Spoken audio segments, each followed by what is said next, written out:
Alright. Here I am. No, a physical mixer, Clarice. No. I'm talking about the real thing. The one that's on my desk here. It doesn't have a mute. I could just turn one of the dials all the way down, but then I'd have to make sure I remember where it is. Well, it's fine, because the mixer's just going to, like, line in. Yeah, you can hotkey things, it's fine. It's fine. Well, welcome to the show. I'm your host, JohnnyBagHead.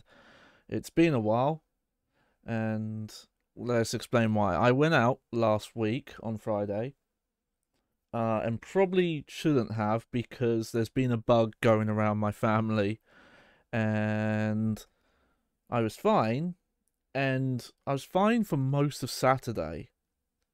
I remember, like, feeling a little off, like, oh, my throat's getting a bit weird, so I had a suspicion I was going to get ill. And if you were there for the Saturday stream, you'll notice I sounded off, and I even commented, "Oh, I'm gonna get ill." And lo and behold, the next day, yeah, I was really bad. And I don't know why. Whenever I get ill these days, and it's not like happened the exact same time, but it's interrupted streaming stuff like 3 times now. The first 2 times it was like full-blown tonsillitis. This time I don't think it was, but when I do get ill, I get a sore throat, and when I say sore throat, I mean like physically hurts to swallow kind of throat, and limits what I can eat, and will also mess with my appetite. Like really bad headaches, sometimes to like the level of a full-blown migraine, it feels like. And probably the worst thing is like really out of whack body temperature, where some points in the day I'll be freezing, and then at other points I'll be like way too hot. And every time I get sick these days, that's how it is. Like, maybe I have a cold thrown in or not. That didn't really happen this time. Or I feel a bit nauseous. Oh yeah. I know that's what that is, like the body temperature stuff. It's just it was usually really annoying because it felt very random. I'm getting close to being over it, but I'm not quite ready to do full blown bagged up streams yet. Plus, Eco, we're doing the playthrough, is it's a thinker kind of game. You gotta think. And I definitely had some kind of like just brain fog, and overall just like what kind of mental state. So something like this, that I've played Death Stranding before. Well, we'll get into that, but that's why this is just a random one-off stream. There's random chances I'll stream this again, but this is Death Stranding Director's Cut. This is the PC version. I had previously played through and completed the PlayStation 4 version of the base game, not 100%, because at the time I was playing someone else's copy.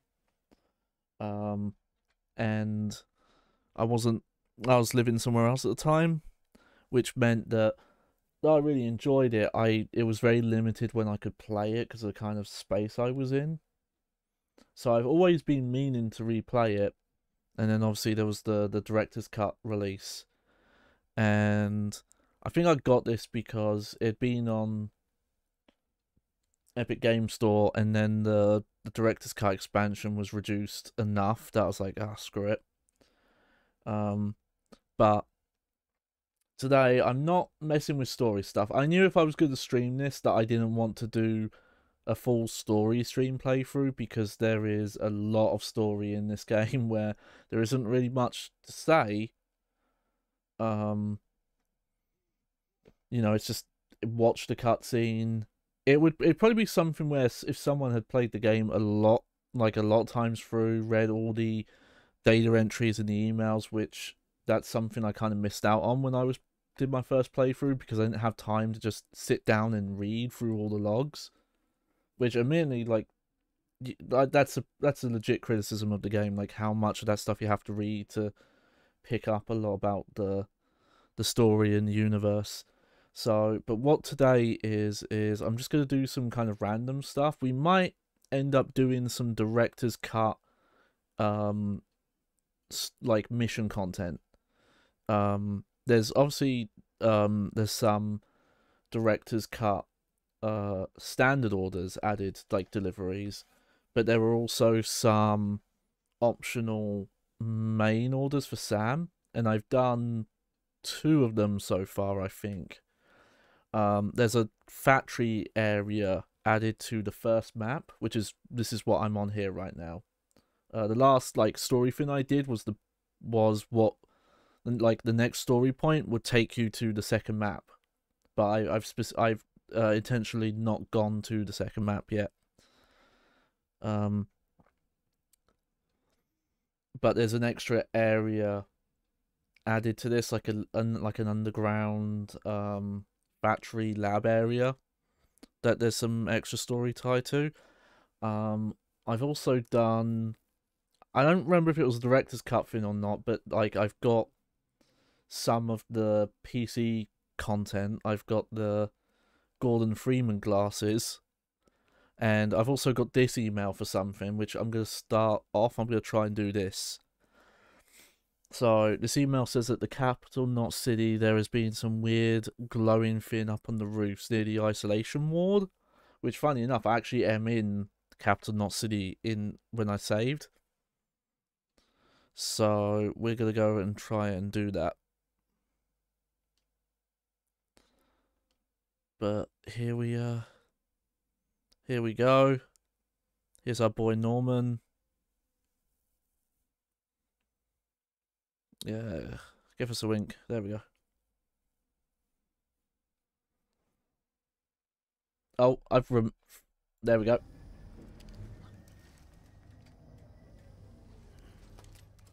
Oh, we get a cutscene with Daddy.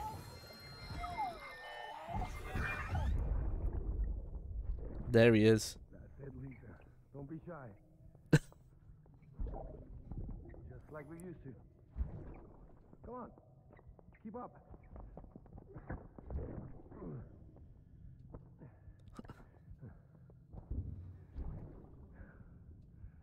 Sorry. Did I wake you up? Today's Mommy's birthday.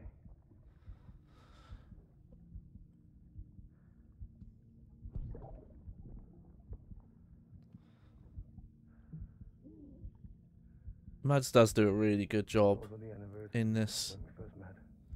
Do you know if all players are connected cross-platform? I don't think so, but that's not official confirmation. You'd have to double check. I'd actually like to know.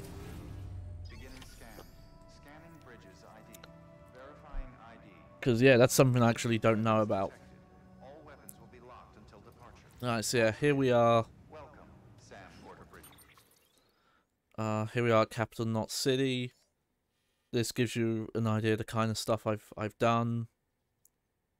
I will say though, there's this point here. Hang on.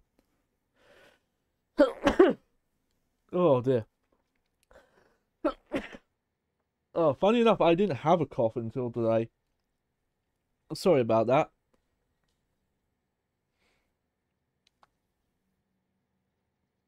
Oh, the call out button. I've been doing that a little bit. When you start hearing responses back, I've kind of stopped now, but there were a couple of I need to, there we go. Okay, why is there?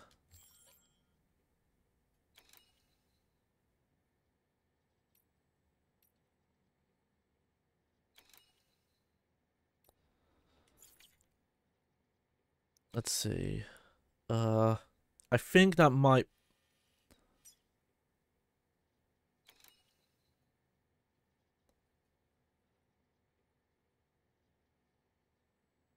Hold on, do I have a delivery with me right now? No, I've got lost cargo. Okay, I think that's why... Is that why these are showing exclamation marks? Or is it because... Oh no, it says cargo for Sam present. Okay. I haven't been to the musician here yet.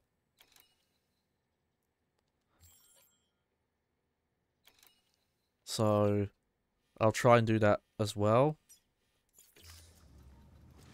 But, the first thing I'm gonna do...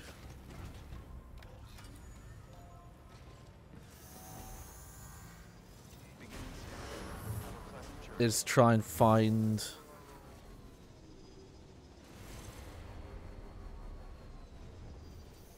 this story bit. This email. Okay, I think that's the isolation ward there.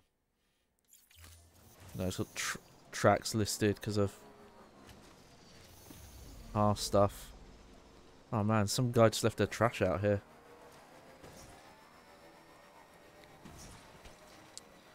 So, Death Stranding is a weird game. Let's just put it out of the way. Get that out of the way. It is weird.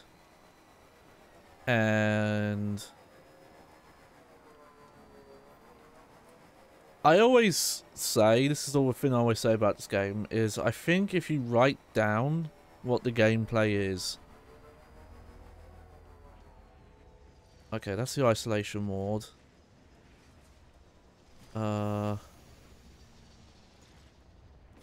Yeah, I'll just leave that there for now. What have I got on my back?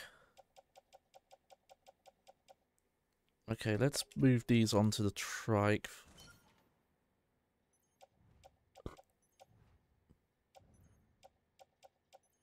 Yep, that's all good.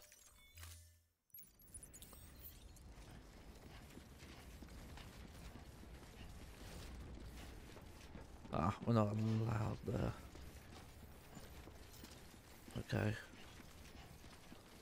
Because, yeah, I've always had a hard time recommending this game to people, because I think if you just describe what you do, it does not sound that engaging. But for some reason it is. There's just something about it.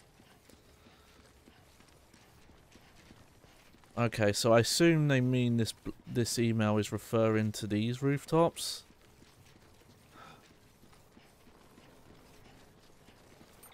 You know what actually is out that way?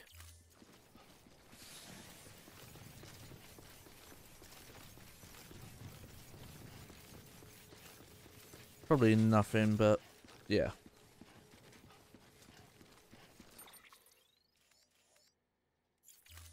Alright.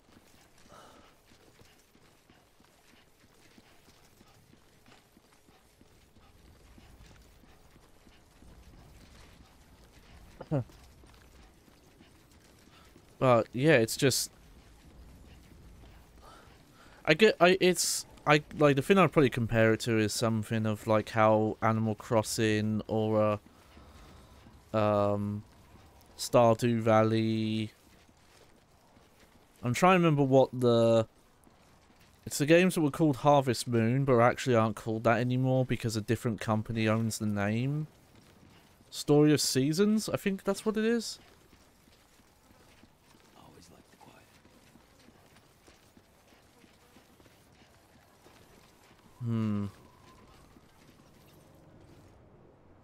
Okay. So, if it's much of an issue, I might have to put the settings down a little bit because I'm noticing...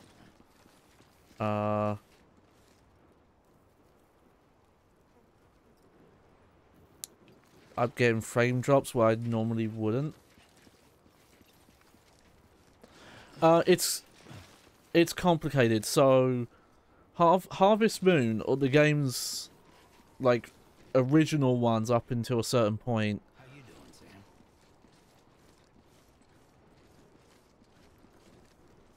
Sam?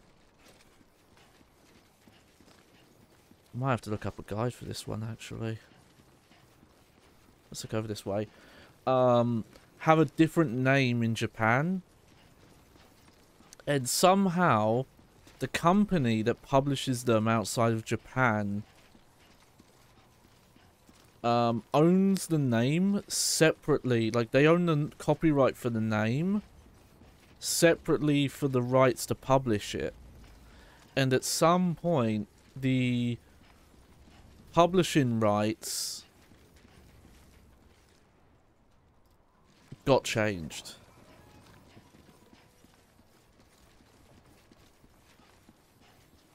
But they still own the name Harvest Moon.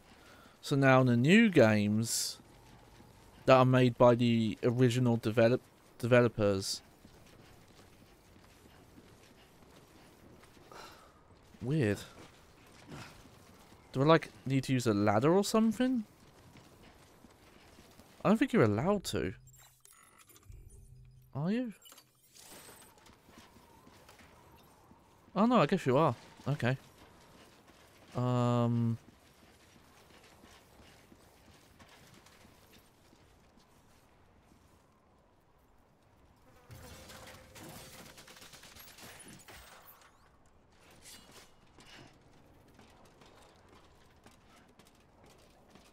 Let's have a look around then. I hope I have enough ladders for this. Oh. Oh, okay, don't worry. But the publisher that own the name Harvest Moon, because they still own that name, they've just been... Whoops. Okay, I know I did run there. As weird as it sounds, Sam here has a double jump, but you can only do it if you're sprinting. Here, take... Sorry, BB.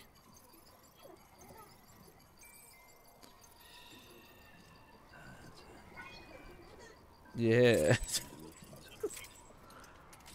Oh, my BB. Something that's kind of cool. So, like I said, I play this on PC. But, it still lets you use... If you plug in a DualShock 4, or I think even a DualShock 5, the motion stuff still works, the gyro stuff. Oh, okay.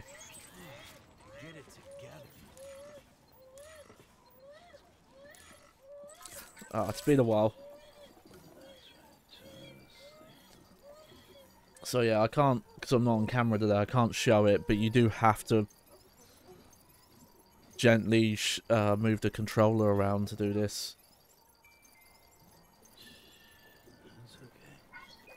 There we go.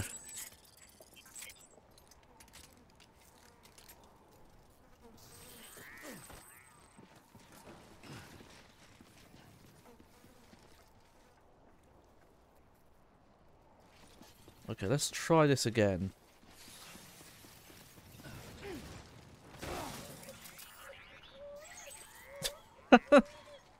Okay, you know what? I should have been able to make that jump. Maybe I needed to...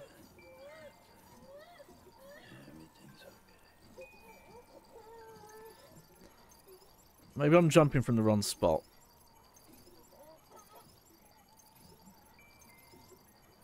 There we go. Someone's happy. That or I have too much stuff on me. Hold on, I wonder if I can... There we go. Don't really need a blood bag on now. If I hurt myself, I'll just eat the weird bugs. Okay.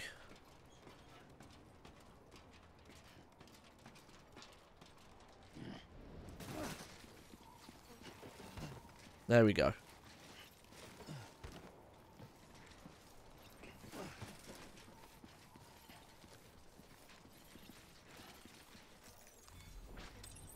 There we go.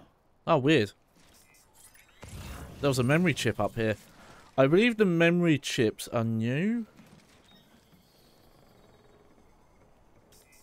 Also, it's been a bit since I played this. I completely forgot about the scanning tool. I don't think... Okay,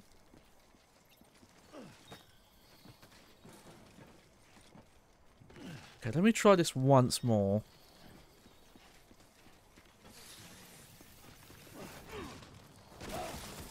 Okay. Screw it then. I'm just going to put another ladder down.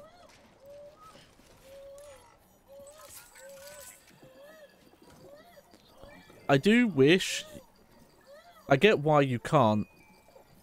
I do wish you could, once you use a ladder, you could pick it up and move it. But if you can't, like once you set a ladder down, it's kind of just down. But it would kind of break the game if you could take a ladder up somewhere and then pick it up.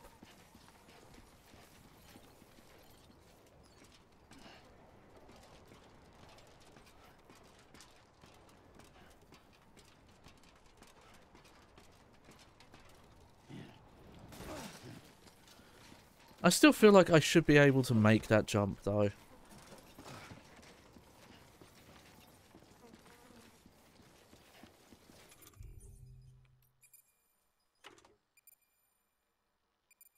Oh man, I only have one more ladder.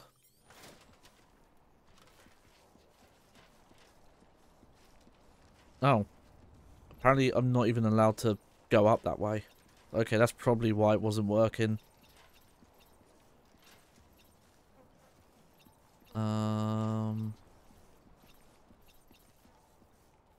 There we go.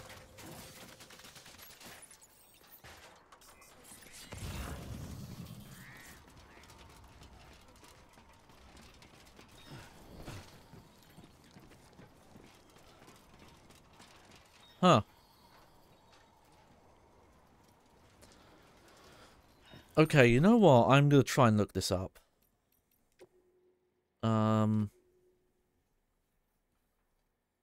Because there seems to be a lot of invisible walls over here. A weird glowing object. Oh, did I really find it?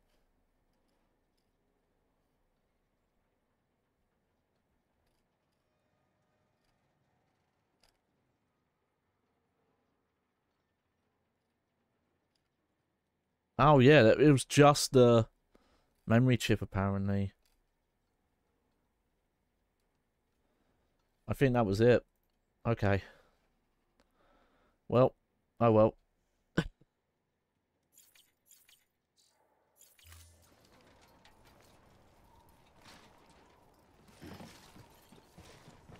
Okay. Let's be careful.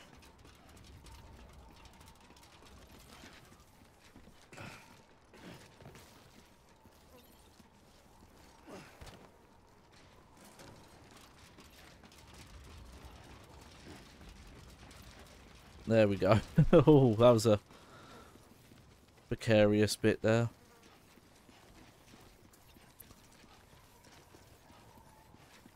Alright, well I don't have any ladders on me right now, but that's not too much of a fuss.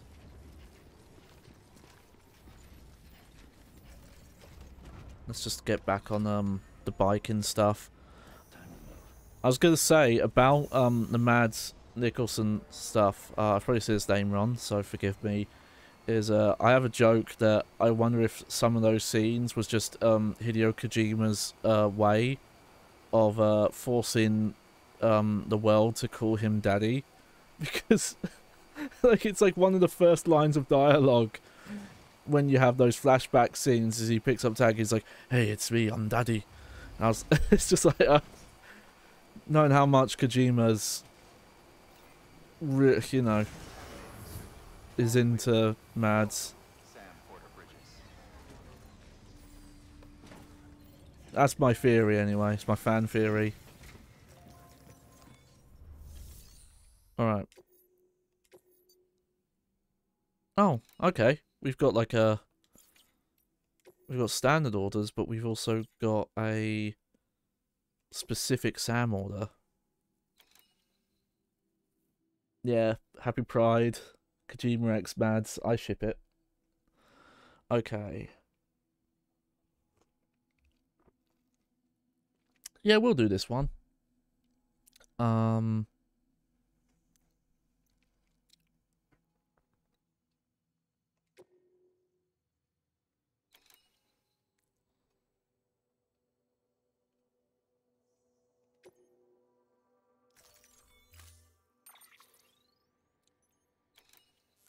Let's make 2 ladders just because I don't have any. I think I'm good on everything else. Yep.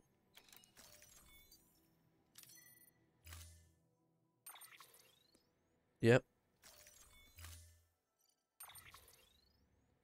Okay, load all. And then just... There we go. Auto arrange.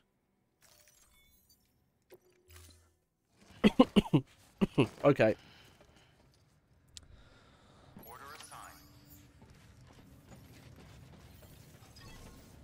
So I mentioned some stuff that's going to be different because I'm playing Director's Cut here. One of the things that's different already is this support skeleton that I have. In the base game, you don't start getting exoskeletons until the second area. Whereas in this game, there's stuff earlier on. I also have... I forget the exact name, so let me look at it in the cargo list. The Maser gun, or Maser gun? A gun that fires a powerful electrical charge. The charge is produced as a result of the Maser magnetically accelerated stroke of electric reverberation effect generated by the interaction between chiral and magnetic fields. Yeah, so this is a unique gun, and you get this for some of the extra missions. Yeah, hold to commit insta charge until target is affected over Y area is discharged near water.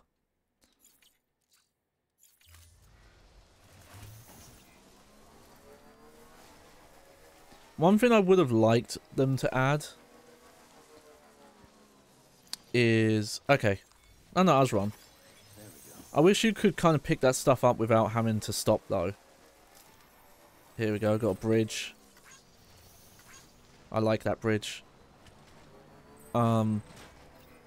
This does remind me though, something I found very interesting was kind of the way this game got reviewed.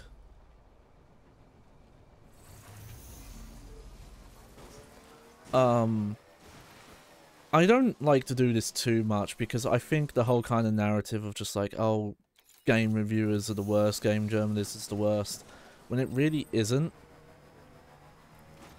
But there were definitely some reviews I read for this game that felt like they were going kind of out of their way of like, oh, Kojima's on his own now, he doesn't have a big name attached to his product. So we're going to kind of knock him down a peg because we're kind of anti-auteur now. That was the vibe I got. This is obviously not a direct quote.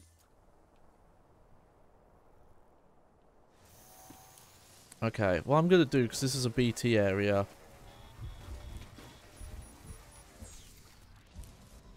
I'm going to leave the bike here. Oh, you know what? If it's raining around here, do you know what I might actually do?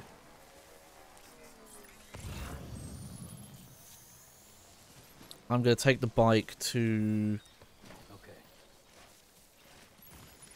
the way station because all the stuff on it. I know it's just that's a vibe I got from some reviews, and I'll explain why. There were some specific reviews I read that were criticizing or making fun of Kojima for writing, like the way he kind of, you know, the way he uses names and things like that, and his kind of like heavy-handedness with stuff like that, that Metal Gear always had. but suddenly in Death Stranding it was like, oh, now suddenly it's a problem. Like one of the specific examples was like moaning about the names, and it's like, did you guys forget the names of characters in the Metal Gear series? Like one of the characters, like main characters of the Metal Gear Solid series, is called Big Boss.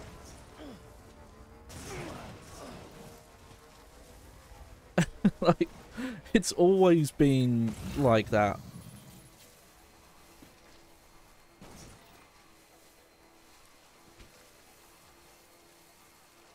It was weird, but more so than that, the thing I wanted to talk about... That's the wrong button again. Try and remember what's the easiest way to... You know what, I probably have to go through this way. Okay.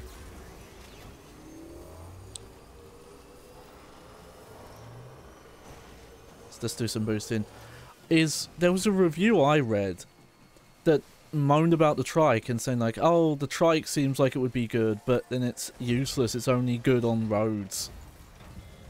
And when I read that, I was like, did they play a different game than me?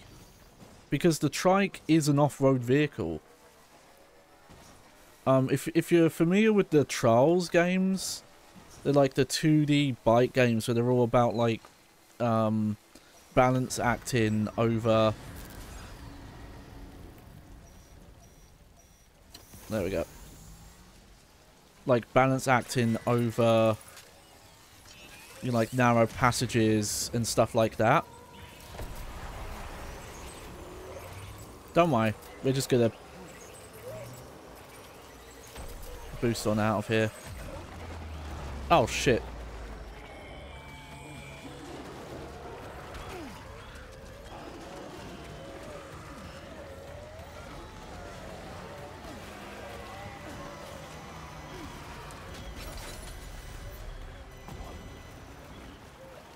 Oh dear. I was not careful enough.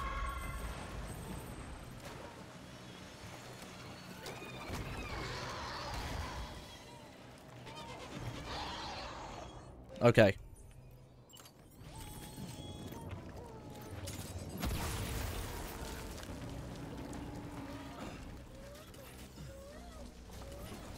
I know, baby. I know, BB. It's okay. It'll be okay.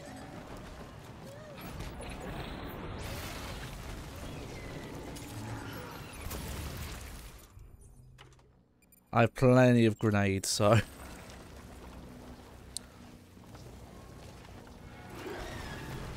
Oh yeah, you get tons of stuff for doing this. But yeah, the bike is actually really good off road once you know how to use it.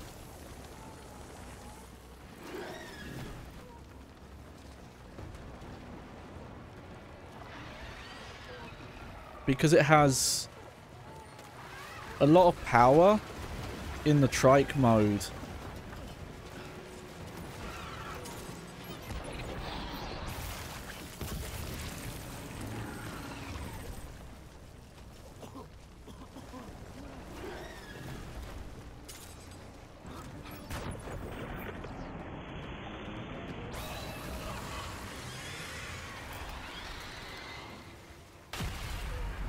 Hey, look at that.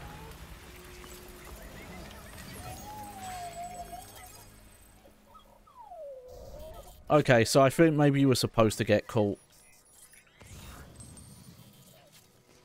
Oh, the bathroom stuff. Okay, so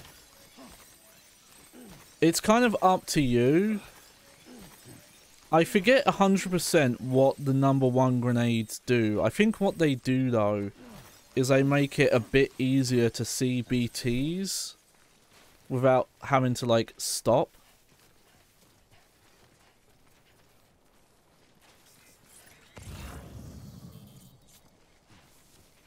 Keep on keeping on. Ah, look, all my stuff fell off my bike.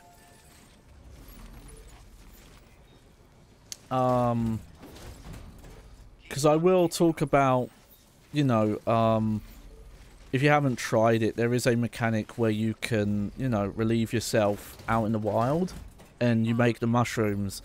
What that eventually does is that just creates extra points where those bugs that heal you.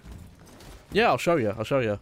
It just creates new spawn areas for the healing bugs.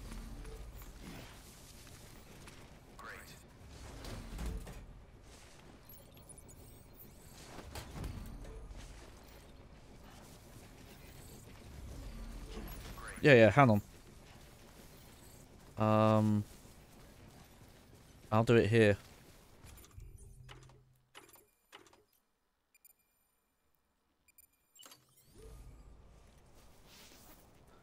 They showed this in like one of the demos, like live demonstrations. Also, for some reason, it makes BB happy when you do this. He thinks it's hilarious. There you go. See that? Now there's a mushroom. And these can show up in other people's worlds. Yeah, and they grow. If we drive past one that's fully grown. Yeah, well, that's kind of intentional. There's a lot of little bits in this game that aren't directly told to the player. They want you to kind of mess with systems and see what they do. You know, I'm stopping to pick up the iron crystals, but I really don't need to. I'll get like a little bit more.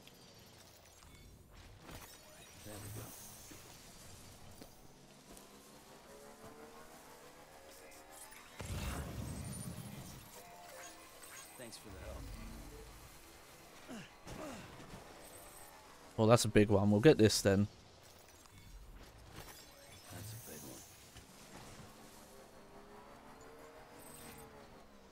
one. Right, I think this bridge needs metal to upgrade.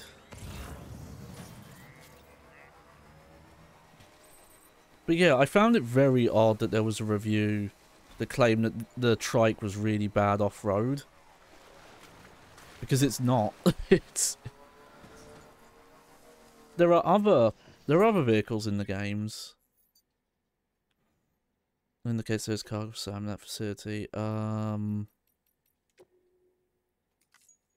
Here's the vehicle controls, yes, accelerate, brake. Hold on.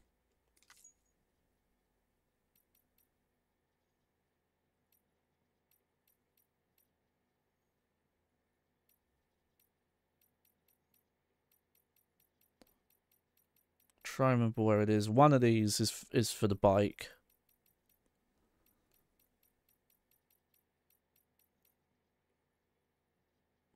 I will say this is a legit criticism I have of this game.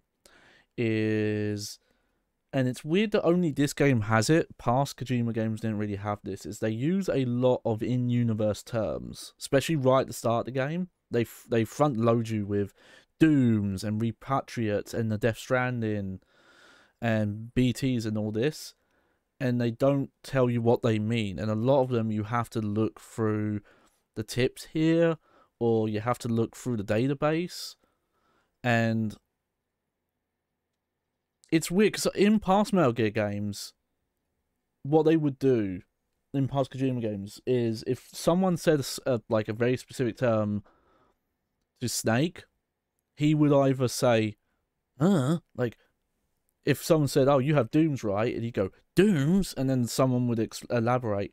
Or he would elaborate as a question. He'd say, oh, that's that condition that does blah, blah, blah, right? You do eventually. I just think it's weird because Sam is from this universe. He's not a fish out of the water. He knows what all these terms mean, but the player doesn't.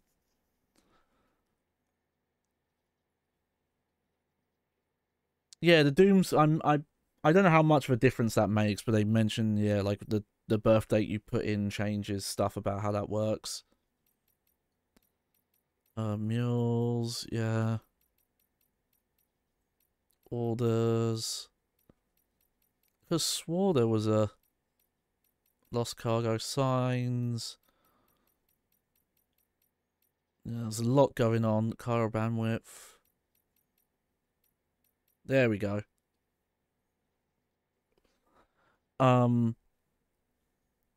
Here's the thing though.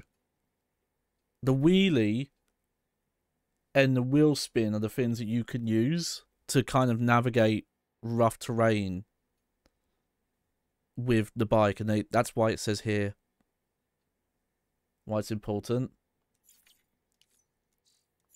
So it was very confusing me when I would read a review. Like, I'll show it.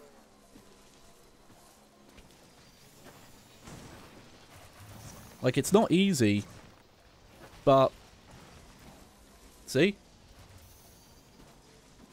That's what the bike can do if you just practice. Scanning bridges ID.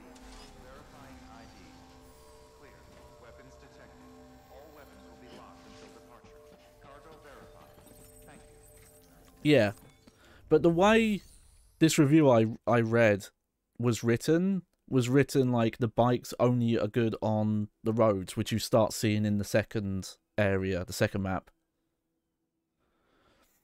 No, cargo on the bike, I believe, mainly just affects how much battery gets drained.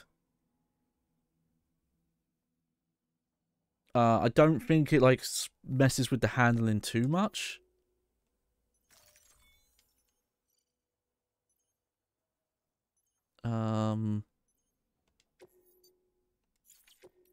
No, this I'm taking myself. There we go.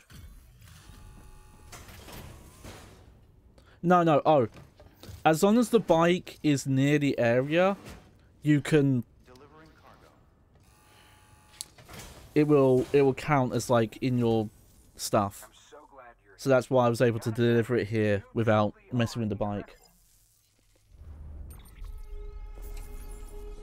The game's very good about that stuff. Reminds me of like Red Dead Redemption 2. Based on what I know of that game would force you to pick the fin off the bike. Off, like, you know, horse in that game, but would force you to pick it off specifically and carry it to a delivery fin. Should I stay longer at the beginning to get 5-star connections? You don't really have to. And I think it could be argued that coming back here once you've unlocked more stuff is beneficial, because some of the stuff you unlock throughout the story but feel free to take this with you. is probably like considered more useful. Hey, look at that, we got a star. I won't spoil too much because I do think seeing that stuff for the first time. But I think that's how it works. Like, I think if you come back to this map once you've unlocked some of the new stuff, it starts popping up here. But specifically, I think it might be a menu toggle where you can actually disable it, but they specifically make it so you can't see structures that aren't available to you yet. Let's see.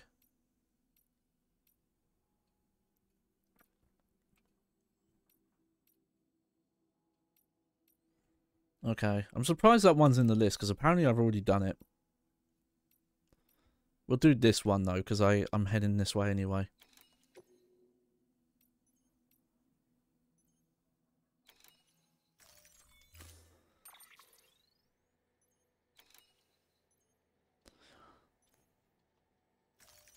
Yeah, you can hide signs as well, but...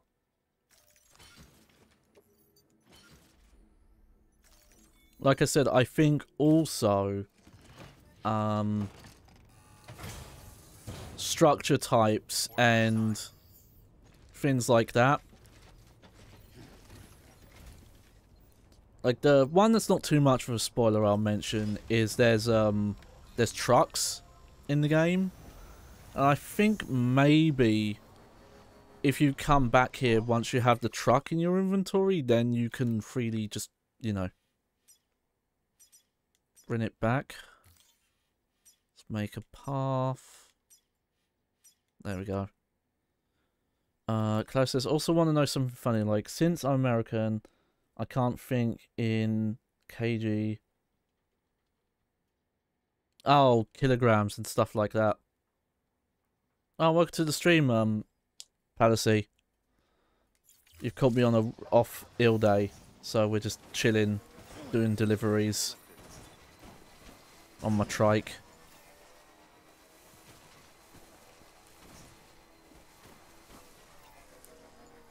Driving by some mushrooms. Oh yeah, this is a mule area.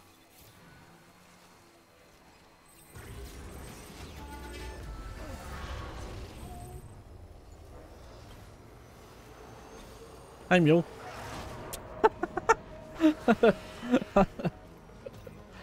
I forgot you could do that. I had a feeling you could. But it's been a while. Yeah, Norman Reedus and the fUnKy FeTuS.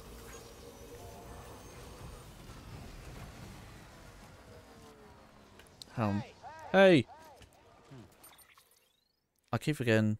No, that's the distributor center. Okay. Beware. BT's ahead.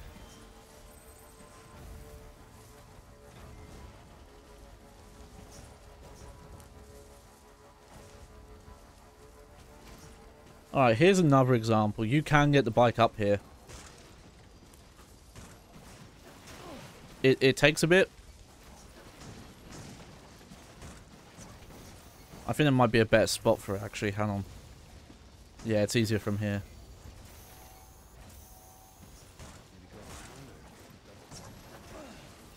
It's okay, Norman. We can do this.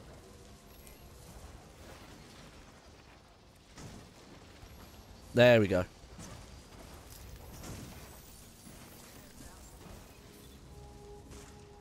Beginning scan. Scanning bridges ID. Verifying ID. Charge. Clear. Weapons detected. All weapons will be locked until departure. Cargo verified. Thank you. I'm in. Percy says I'm into my first hour or two of gameplay. Kinda like it for now. Honestly, the further you get in, the better it gets, because you just get more and more tools and more inventive stuff you can do with them.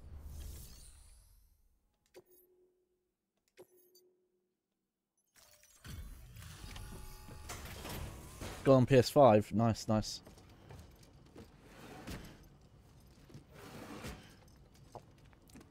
Delivering cargo.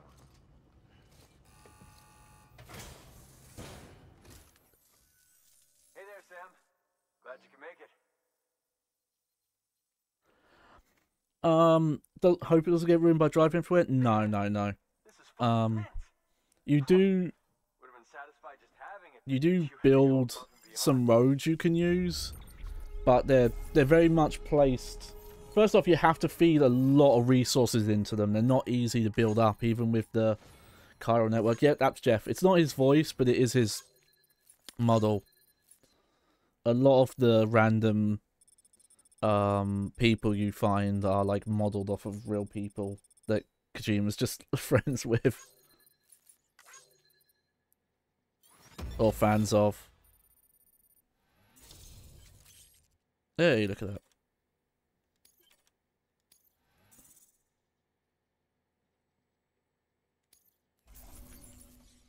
And yep, there's the lost cargo.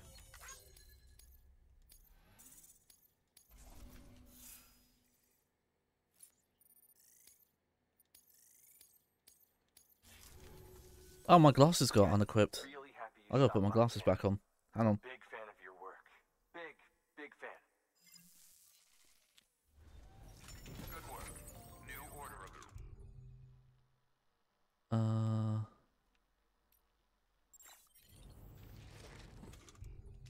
There we go. Yeah. But yeah, the main thing with the roads, and they're only in the second area, though apparently there is a new highway added in Director's Cut. But the main thing... Oh, that's a big one. Alright. I'll come back for that one.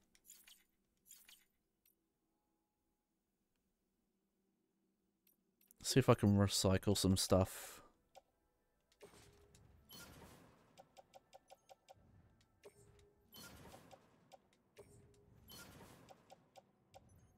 There we go.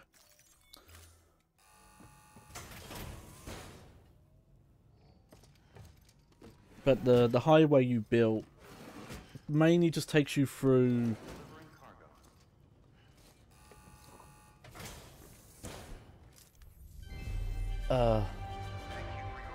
beginner tips that maybe you wish you knew.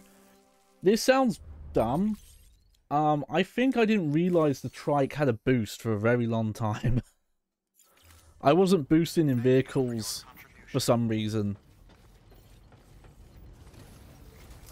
But the main thing is just, yeah, the bikes can go off-road and even climb up kind of steep inclines more than you would think.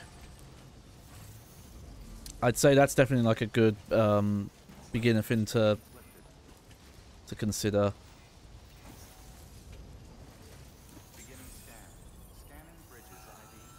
The wheel... Okay, hang on. The wheelie is your main, like, tool to help you out.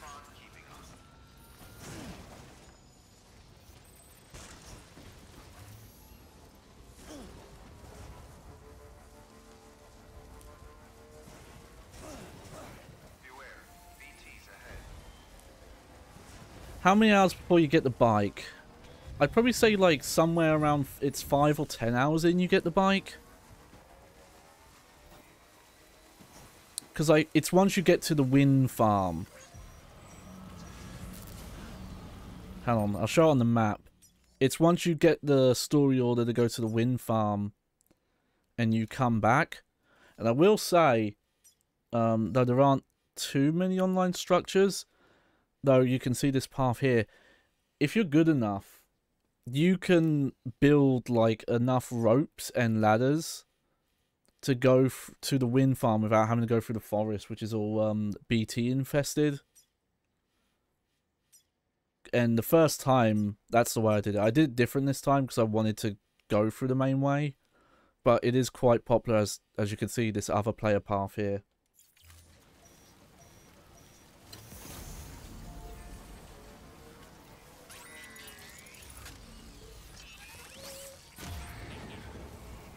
It's not easy. The off-road path there. You have to have a decent chunk of ladders and anchors with you. I'd say probably about like 3 of each. But it is doable.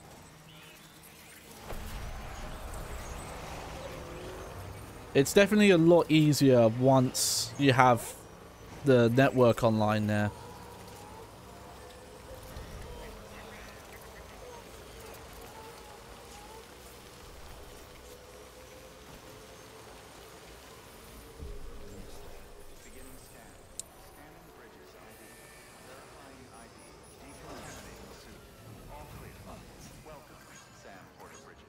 I think the jump. I think I forgot the bike jumps as well.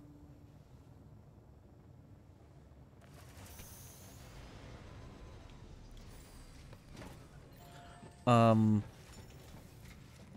yeah, the main thing is just to get into the habit of like holding on like this. You can survive some kind of doing stuff. Yeah, the longer routes here. You know what? If we get an order for it, I'll try and do that wind farm one. Alright,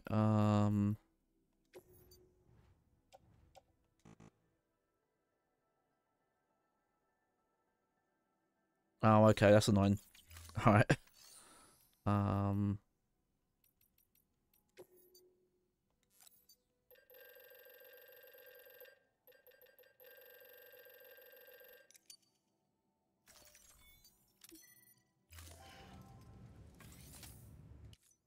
Yeah. Skip that, because it's just... Okay, recycle.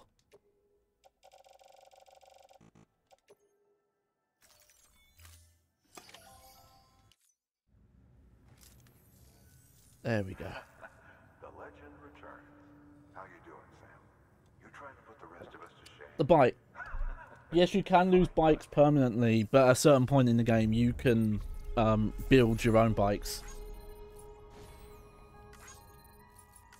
That's all second island stuff though, when you can start making your own.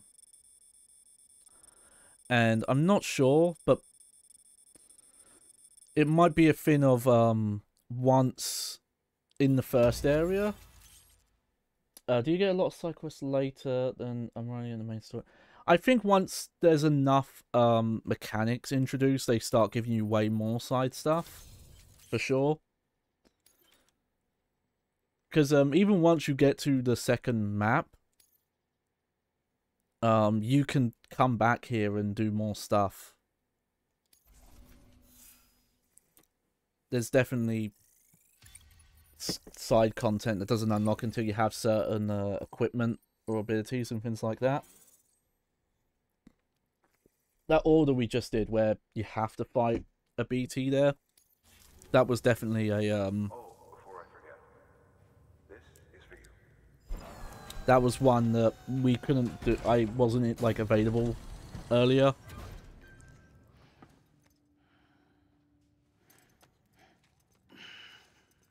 But definitely, I don't think it's a game where you have to worry about, oh, I'm going to get every order done in this area before moving on. Like, especially because, you know, as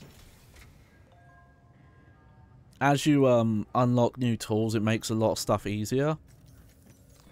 So you're far better to just, like, do story stuff, and then if you're feeling like it, do some of that extra content post-game.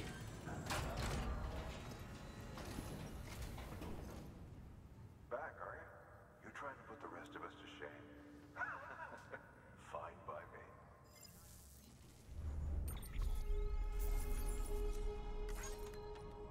I'm just going to put auto skip on. Yep. Bye, Sam.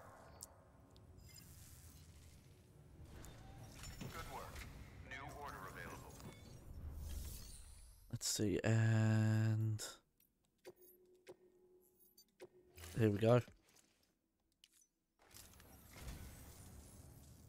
What a wonderful gift.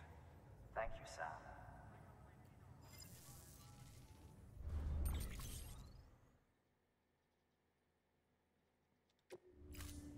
Cool. Thank you for your contribution. Alright, I think I got an email. Thanks for stopping by again, Sam. When I was performing maintenance on the buildings the other day, I saw some footprints you left behind. Took a moment to retrace them, like I was literally walking in your footsteps. Felt pretty good. Fortunately, I got a little carried away and found myself in mule territory. I realised it before they caught me, but man, you should have seen me turn tail and run like the wind. Yeah, that's alright, mate. A lot of hints about that stuff, like the, you know, the old paths doing things, is definitely in the emails. Let's see. Okay, so what's this one? For this retrieval order, you'll be hunting down a book. An old-school printed on paper book, the kind that predates the Death Stranding. Even before the world went to shit, most were published in digital formats only. It's rare to find one intact these days. Apparently, this particular book was the work of researchers who may have anticipated the Death Stranding. It was en route to Hartman when it was taken. Mules, according to Waystation staff, in case you hadn't guessed. The book's no different from any other cargo to them.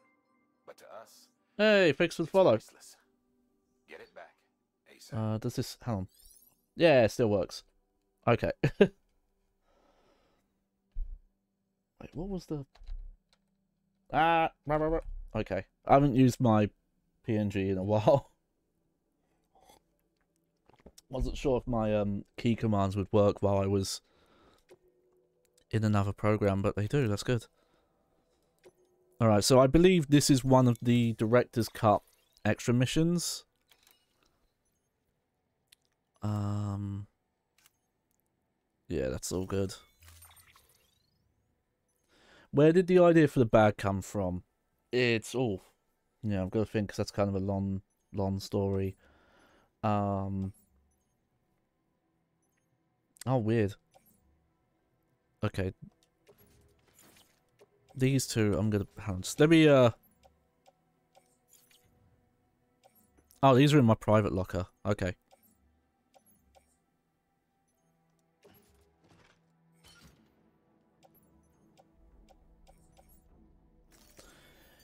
Yeah, long back. No,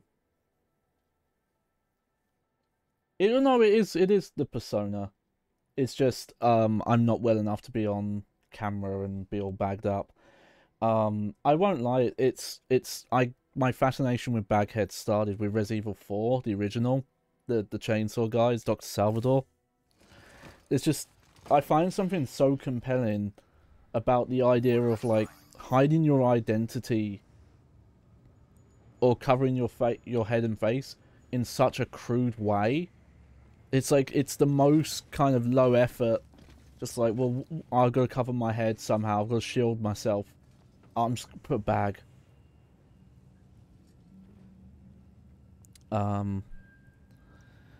And it's quite a common trope in various medias of just like the person with the bag on their head. And that's kind of just always been who I am online. But this PNG, these are photos, because this is an actual like physical moving bag that I have that has moving eyes and jaws and everything. Though I want to make a new one at some point that's more expressive.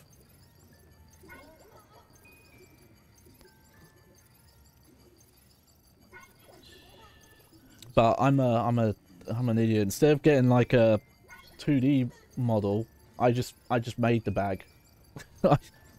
I just made a physical one and rigged that. There, BB.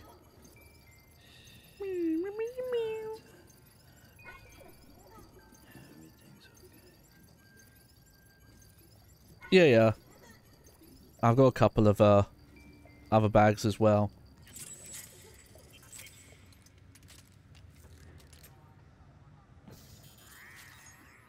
Yeah, one part mask, one part puppet, aka a Muppet.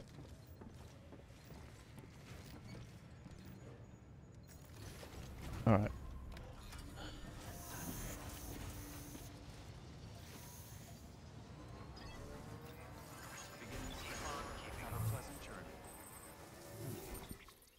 Okay, so... okay, so I know this route before.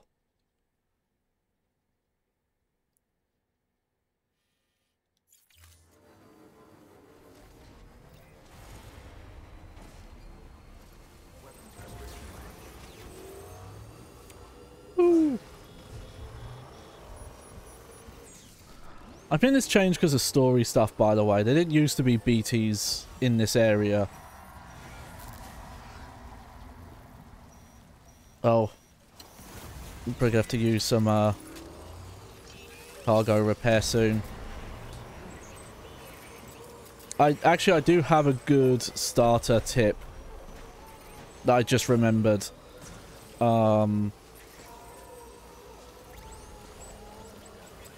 Yeah.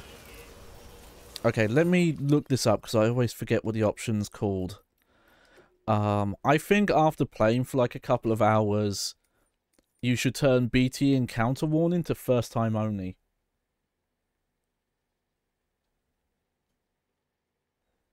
How do you even avoid them? Well, when you're holding your breath, you've also got to make sure not to walk into them. But having, you know, grenades and things like that help. I'll definitely say with the bike, you can kind of just get away with driving through. Hang on, I gotta remove all markers. Actually, no, I'm gonna park the bike. Beware, BT's ahead.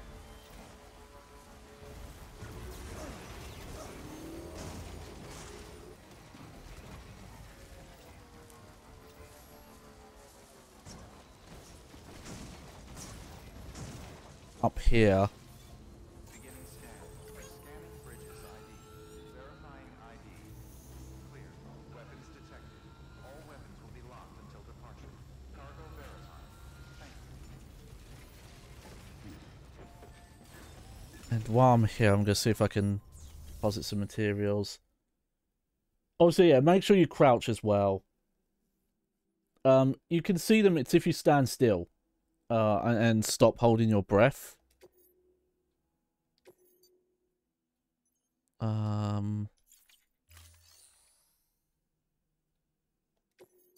Oh.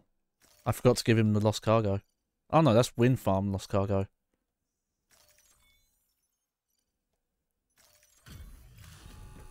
Oh, whatever. I entrusted the other one. How's it hanging, Sam? Man. Oh no, or I auto salt. I'll be screwed. Don't think we don't know it. I don't know how you do it.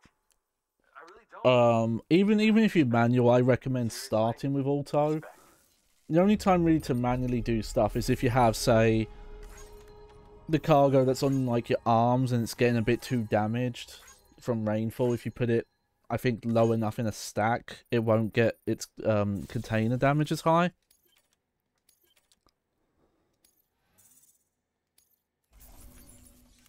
And yeah. Always a pleasure, Sam. Shame we only ever seem to meet when you're hauling something across the country for me. Take it easy, okay? I mean, as easy as you can. Good work. New order of it. Just gonna recycle.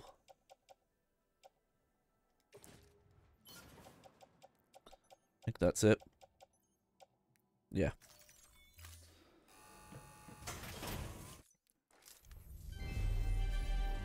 Thank you for your continued support. I have to say though, I'm really happy they are making a sequel to this, because as much as I like this game, it definitely felt like it had room to improve. And I'm really glad, like, it, you know, it's very minor stuff, but definitely as much as you can use the bike to go off-road and do stuff, it does feel very janky.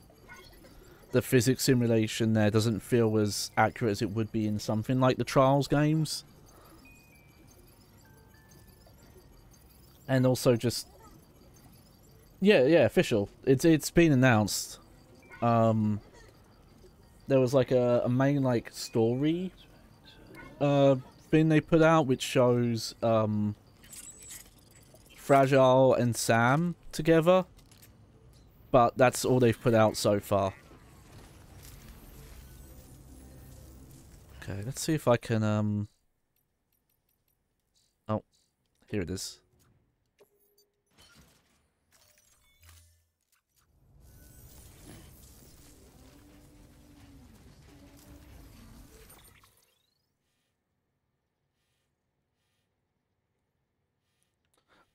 Kind of find it interesting. Don't worry, I don't think they've even announced a sequel, like its launch date or even period. I think it's like just a trailer of story stuff and that's it. I don't know if there's ever any missions that bring you back to the incinerator. Like maybe side ones. Okay. Hang on, let me okay. I'm gonna leave the bike because this is one where you go into the mule territory.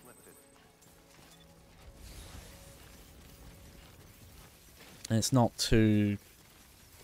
It's honestly more of a pain. Because for this area, from what I remember. Whoa, whoa.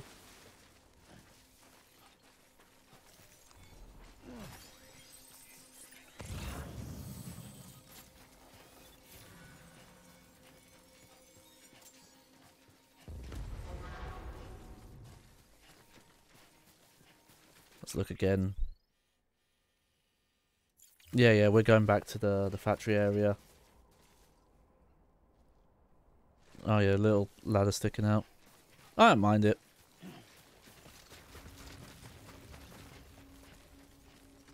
But if you wanna, you could just move it off the tool rack and put it on the backpack.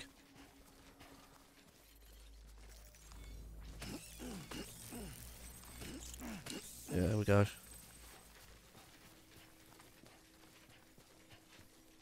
I have a lot of those crypto fins actually.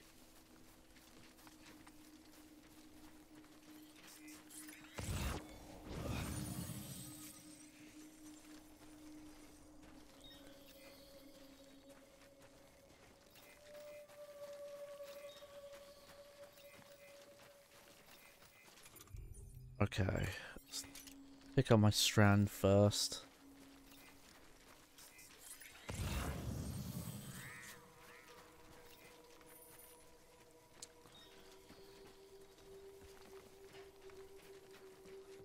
I'll steal this.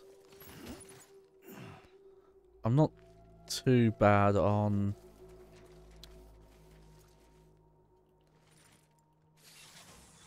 Oh.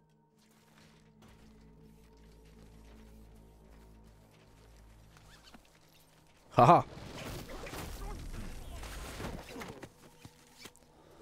Yeah, I'm not really hurting on like metals and resins and stuff, so...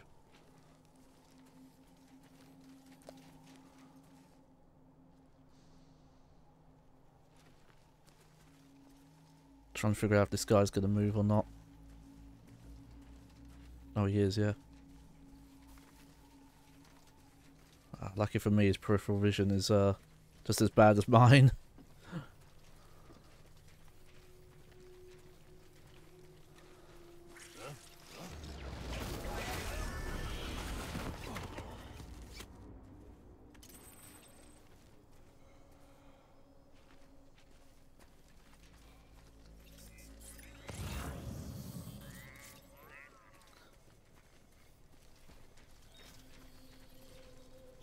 Oh, okay, I thought this was going back to the factory, but this seems to be non-factory stuff. Alright, so we've got... Oh, hold on, that, and that.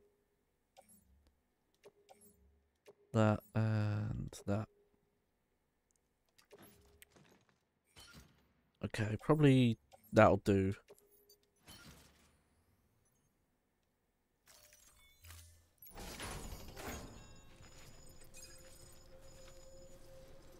There we go, got some other players' stuff as well.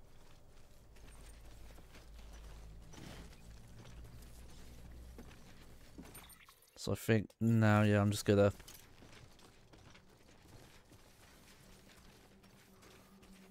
head back the way I came, get my bike.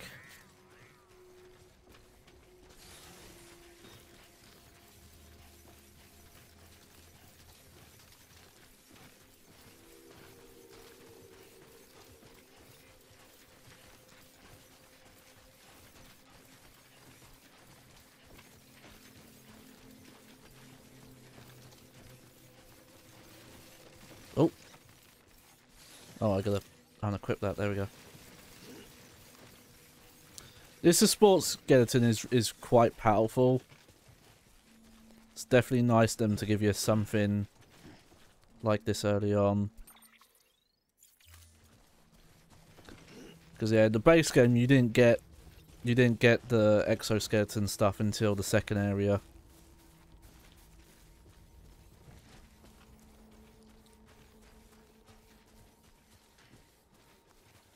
Do.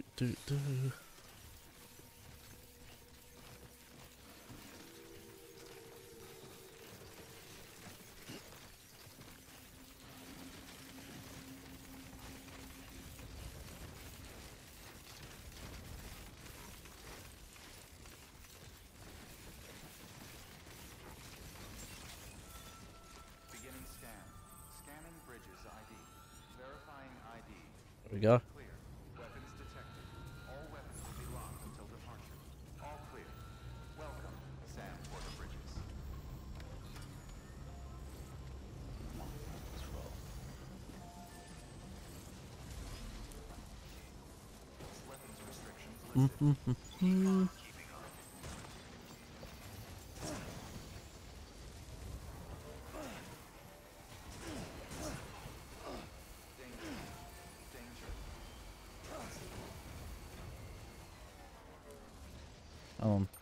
Is that the one we're going to?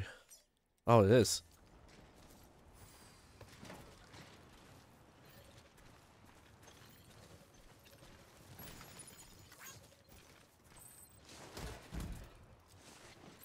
Definitely, I'd say early on, I've noticed it can get overwhelming with how much cargo and stuff like that you start seeing left around, especially materials.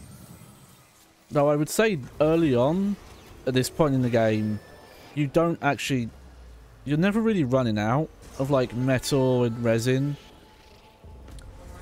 I've actually had trouble keeping it all stored. Yeah, don't pick up more than you think you can handle. You can definitely mess yourself over by picking up too much.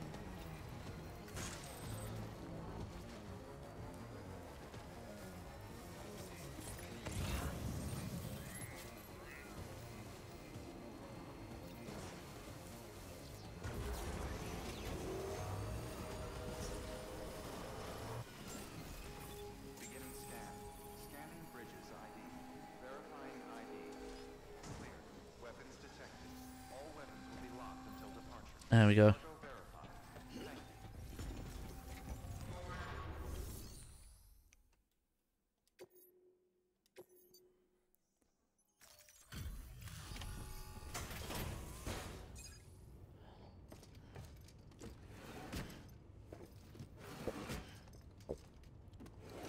Should probably get Sam showered soon.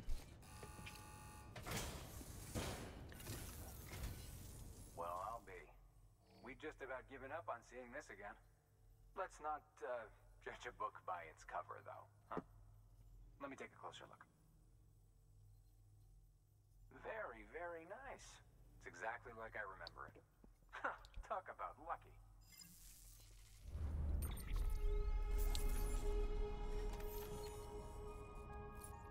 Just, yeah, auto skip through this.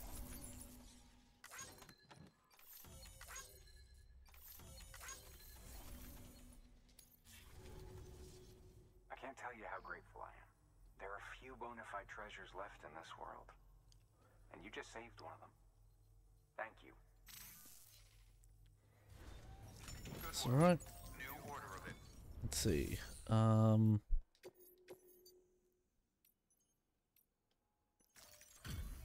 There we go. That's other players' cargo.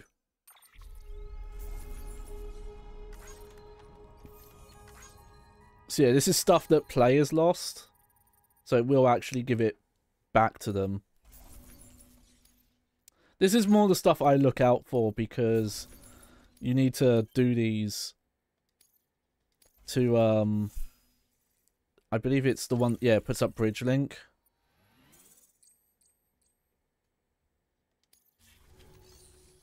Alright, oh,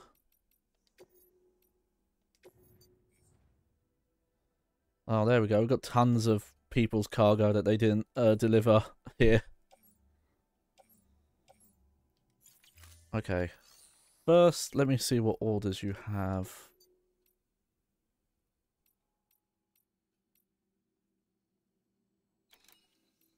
Okay.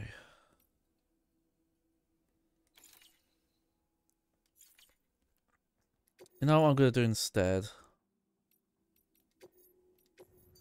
Okay, let's have a look.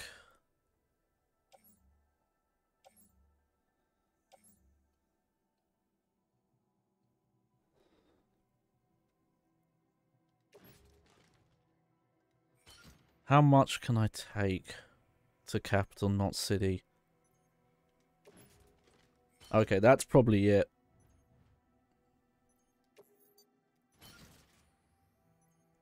Yeah, we've got some heavy stuff here.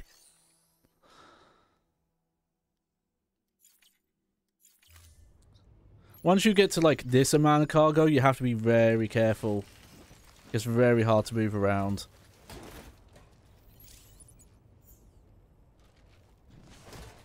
you most of the time, I will say if you're this heavy, crouching helps.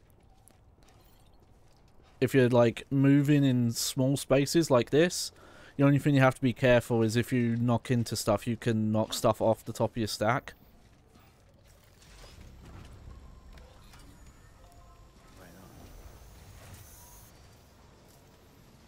But yeah, I'll take stuff back to the capital. You be careful, okay? Weapons restrictions lifted.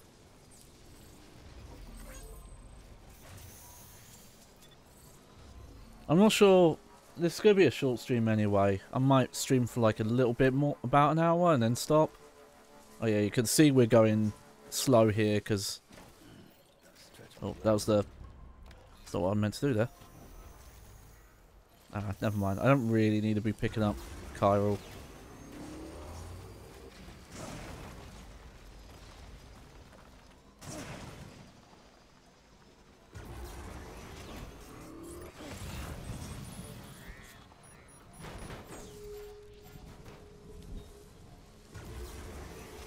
But yeah, if you watch right now, the battery is draining a lot faster on the bike, just because of how much stuff I've got on me.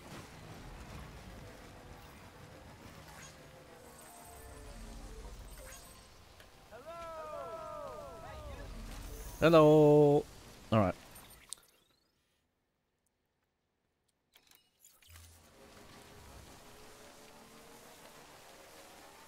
This honestly feels like an area that could use another bridge, actually.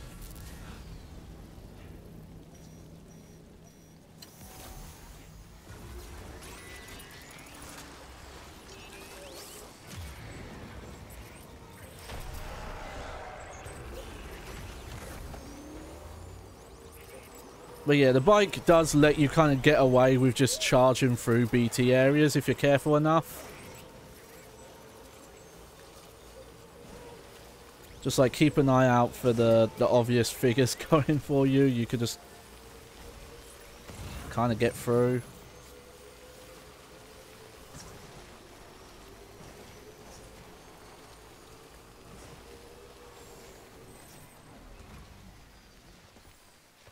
What I'm going to do quick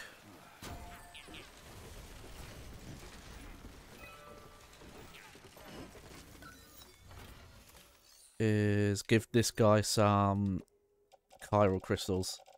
There we go.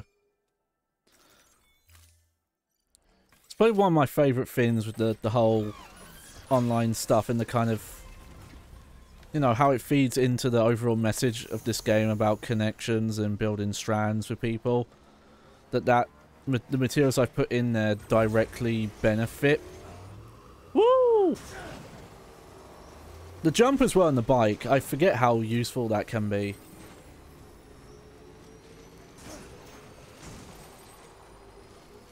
If you set it up right with the boost, you can do some pretty ridiculous jumps with it.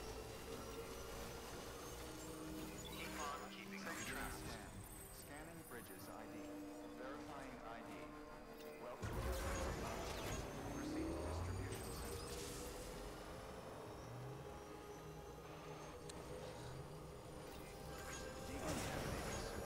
All clear. Welcome, Sam Porter Bridges. Alright.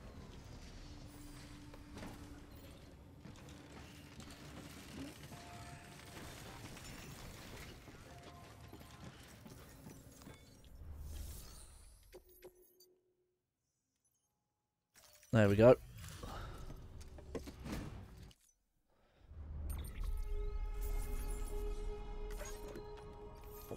I'm just curious how many direct SAM orders are left in this map.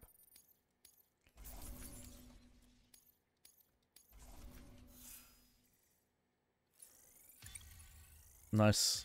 Getting some bridge link. A lot of bridge link for that. Hey, I'm a mover. Mover and shaker. You've achieved bridge link grade 10. You can now make strand contracts with other players. You can now make structure upgrade cooperation requests in order to ask other players to contribute materials. The period of which you can send likes will be increased by 5. Nice.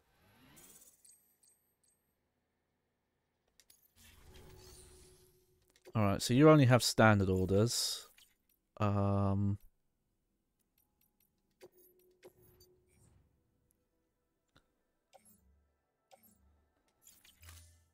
Okay, actually, I'm going to go into the private room first.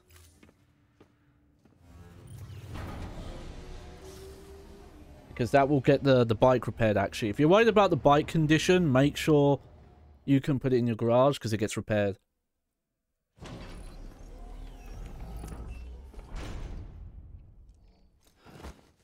I don't know if you haven't tried it. You might be able to use the container sprays on them as well.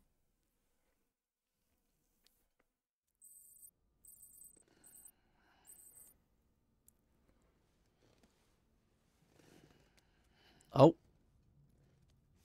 Hey, there's someone in my shower.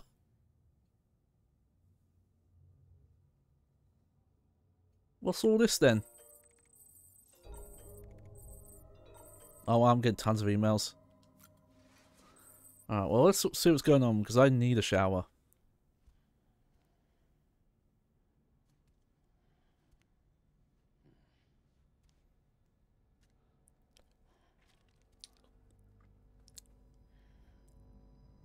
I'm still wondering if Kojima Productions is going to do a proper horror game. There's some horror stuff in this game, but, you know, not enough, I think, to call it a horror game. You know what? I don't know if I remember this from the base game. You alright in there? That was a cheeky one.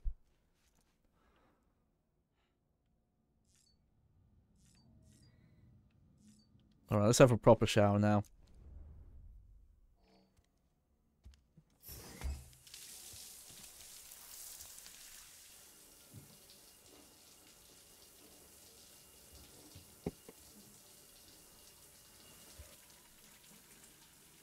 There's enough stuff going on in this game that I do really want to see them just do a proper horror game. We'll see. I know outside of Death Stranding 2, they're apparently gonna make something with Microsoft, I think. Could be wrong about that though. Alright. Alright, well, I gotta crunk some energy drinks now. So yeah, these are monsters in the base game, but I'm guessing Monster Energy, their license was probably like a per game license. So though they haven't been patched out of the original, I don't think they were able to reuse them. I do find this a bit weird, because yeah, you can drink up to 3 to get the 25% boost. Feels like you should just drink 1 and just get the full boost. I'm not sure why they make you have to do it 3 times in a row. Oh, look at him go though.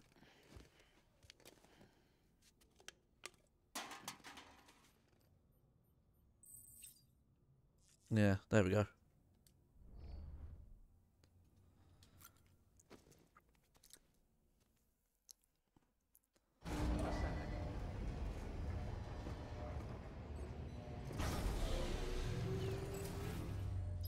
Alright. Sam, you can now submit upgrade requests for structures. If there's one you use a lot, you should definitely consider it. Cool. Alright, so... just seeing if there's any important ones here. Cool. He's just talking about the weird Ludens again.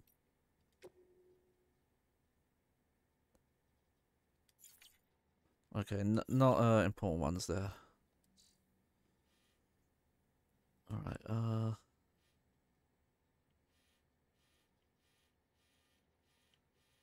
this, I believe, is new. Being able to look at,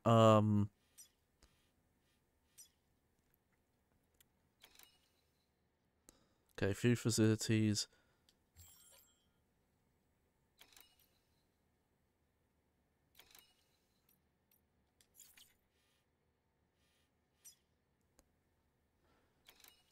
That's new, I believe, but I don't think I can see what orders.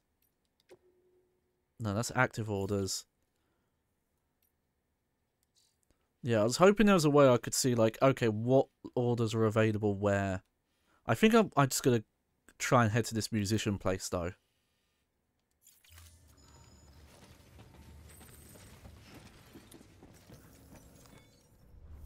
Alright, so, we've got lost cargo. Where's this all going?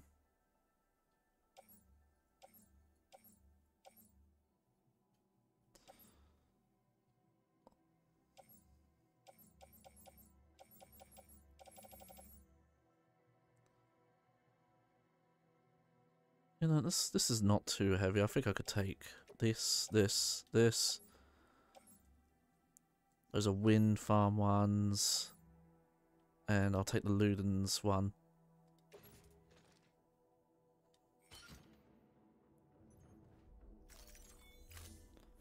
There we go. The firing range stuff, that's also new. Best way to describe it is if you've played Metal Gear Solid Phantom Pain and you've done the shooting gallery stuff that's on the tanker, it's that, just with, you know, this weapon set instead. Or you go back far enough, it's very much like the old Metal Gear Solid style VR missions.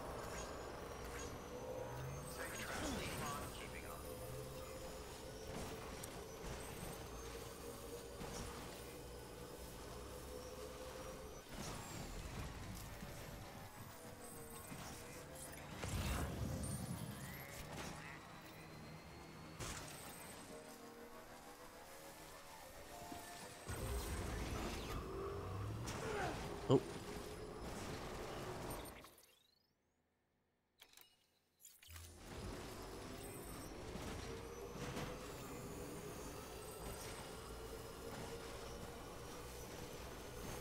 I do love this as well, that paths that you and other players repeatedly go on get, you know, the dirt carved out.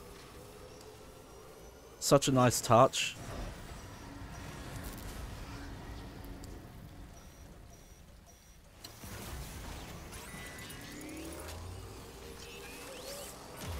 But this, yeah, this stuff in this game is just so interesting. Like it's for sure. Oh god, I got caught again.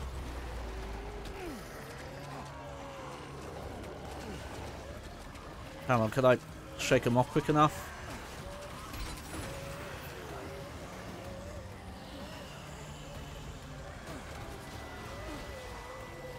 Yeah, I think so. Okay.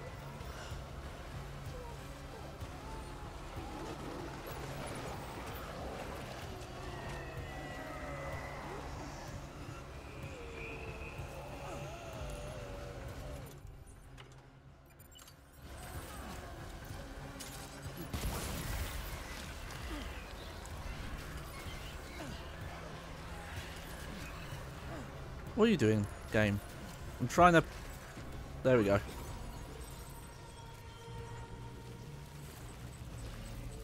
Something about that route you just get caught on, I guess.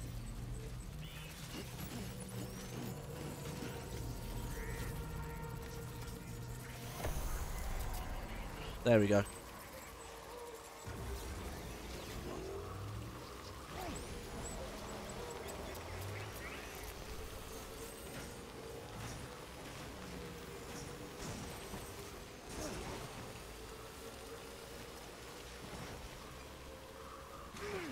Yeah, big jump.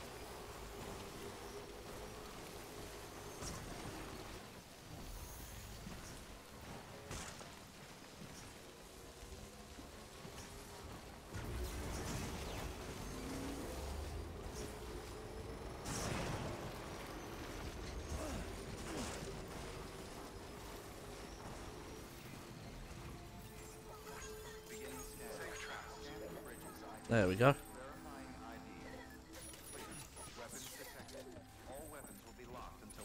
See how you're doing, BB. Yeah, got a little rough there.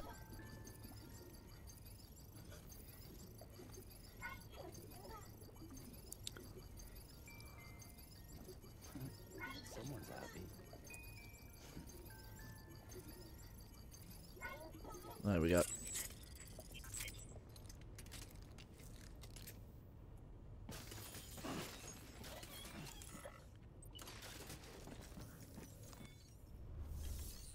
All right.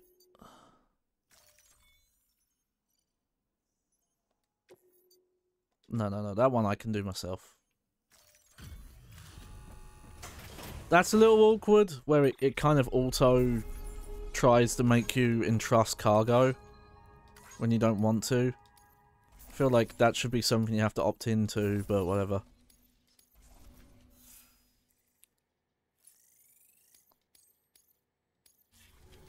Alright. Yeah, you've just got standard orders.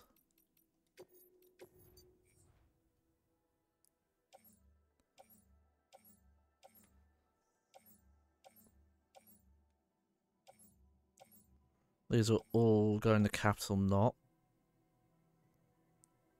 Oh, I'll take that one. And then that's just all this kind of equipment. Oh, hey, this is mine. Interesting.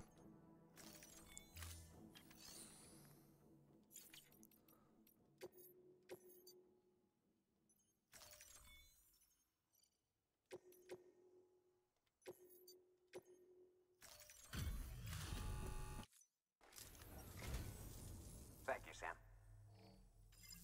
Weird, it was like in my cargo that someone else brought here, but it still needed given to him. Alright. Safe travel. Yeah. Good work. New order available. Please access delivery terminal for further information.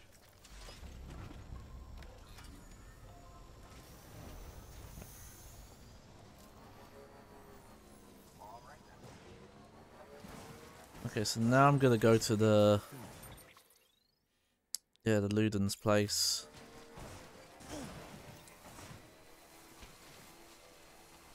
Kind of just going step by step until we get to the musician.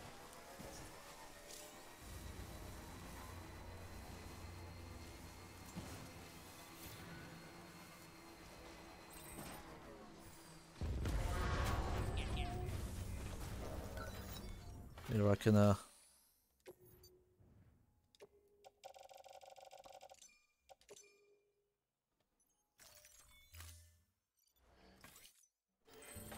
materials.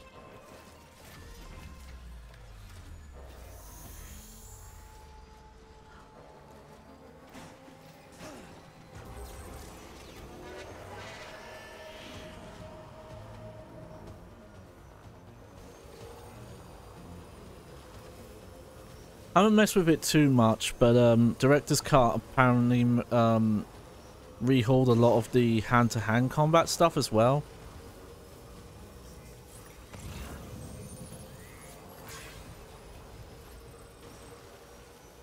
Beware. BT's ahead.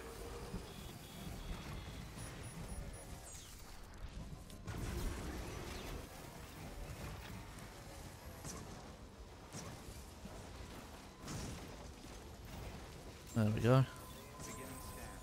Scanning bridges ID. Nice. Verifying ID. Let's get going. Clear.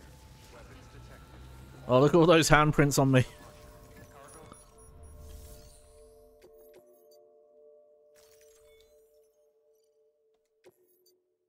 No, I can do that one.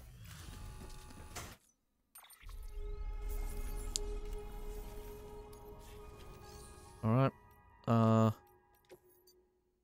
Aha, there's a proper one. We won't do that one yet though. And let's see. I'll take that one, that one.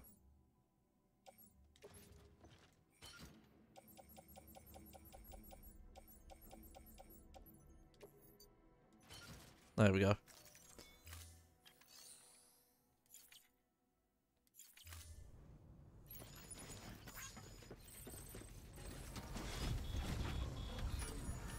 But yeah, I want to find the musician. I don't remember who that is.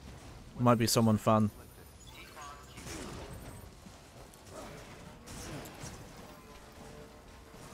But I have to remember that there is a main order at his.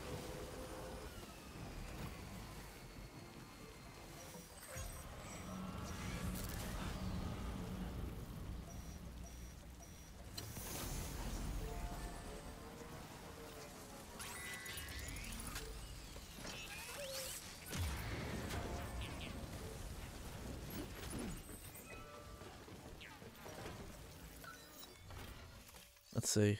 Oh no, this is level 3, so I can't even mess with it.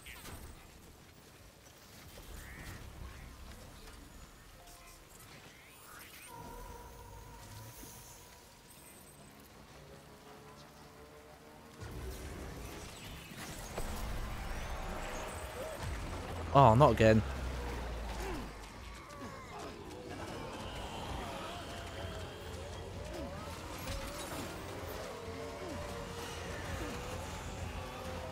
That was on me not being careful enough. There we go.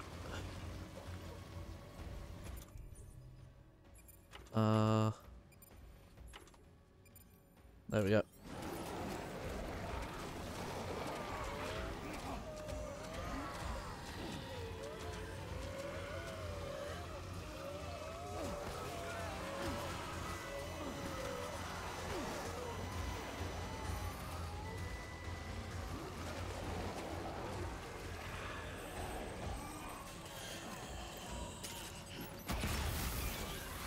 There we go. Also, I should, Oh, where is it? I thought I had a container spray. I guess I don't.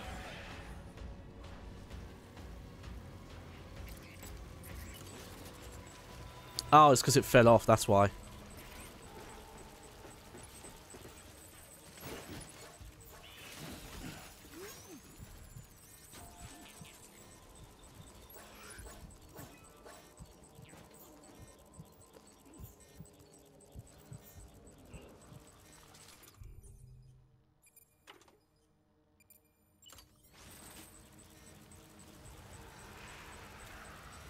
Hey, you.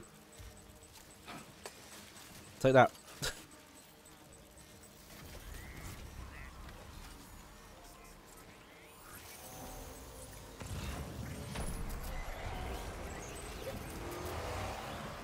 Oh, really?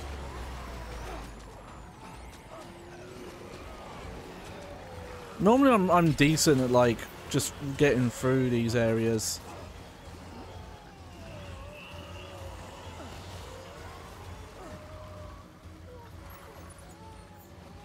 Gotta do a better job.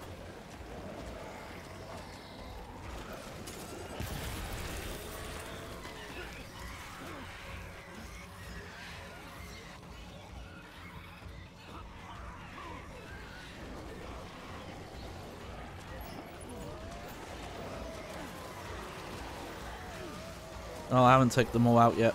Okay.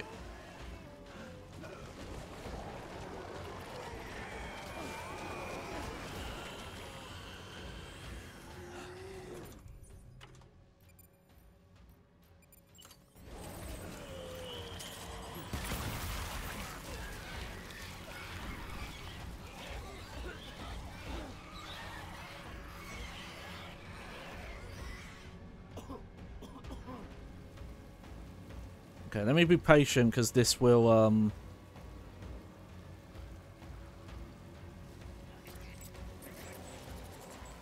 there we go.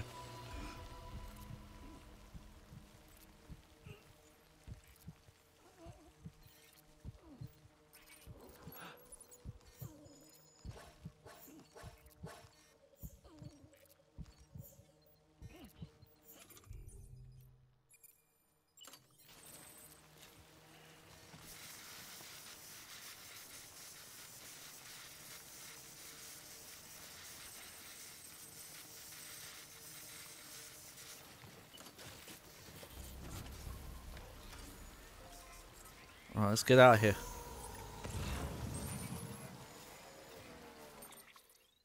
Oh, and there's tons of lost stuff here.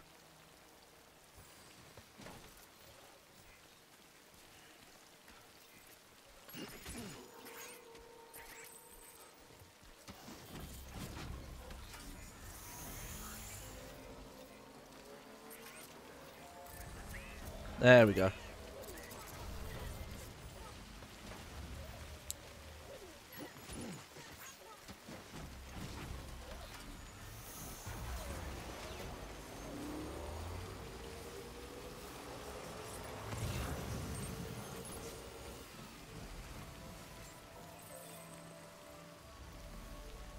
Beginning scan.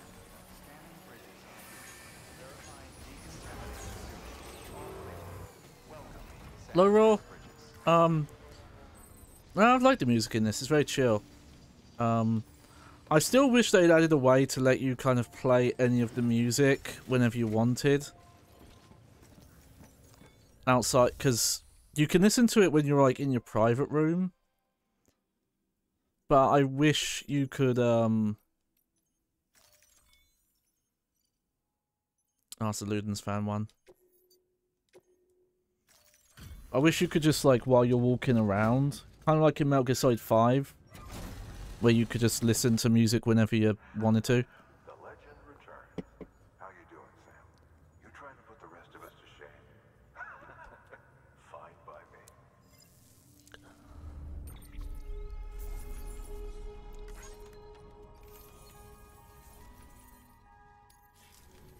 Yeah, the ones that autoplay. I just mean, I wish you could, while you're walking around, like, go here and go into a music tab and play the songs again. The car, I don't think the trucks have radios, no. Please access delivery terminal for further information. Alright, do I have anything I need to recycle? Yes.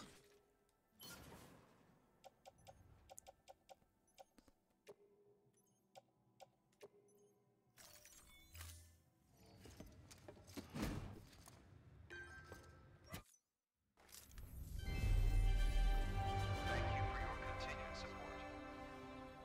I'm surprised they didn't add that in Director's Cut. Because it just seemed like an obvious feature to be able to... I guess there's some of my cargo in here? Yep.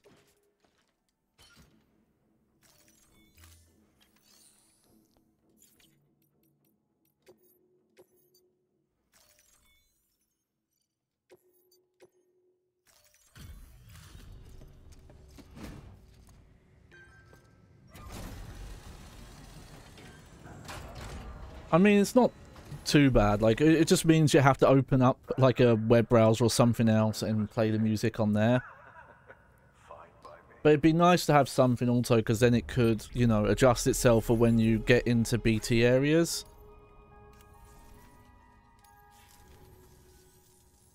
Yeah. Good work. New order available. Please access delivery terminal for Okay, let me do some soothing here. And we'll head to the musician, see what's up with him.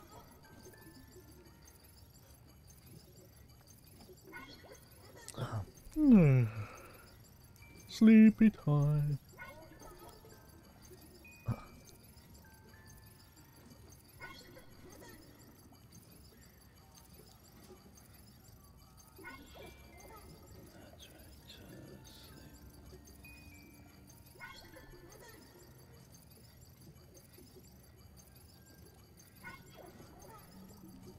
There we go.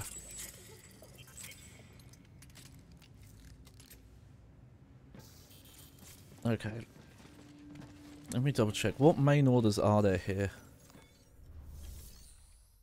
Okay, he doesn't have any orders for Sam.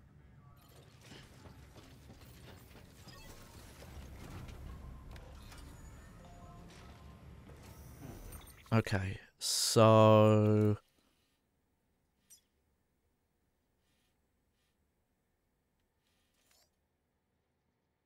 I might be able to do that by bike. Okay, let's see.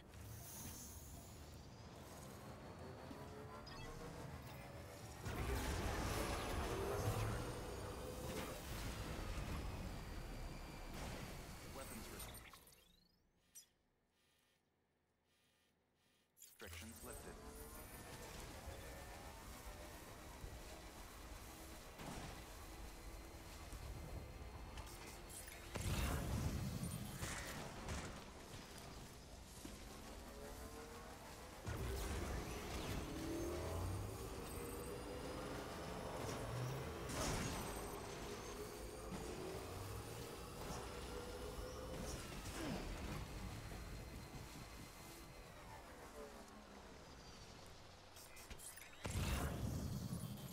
Alright, let's see.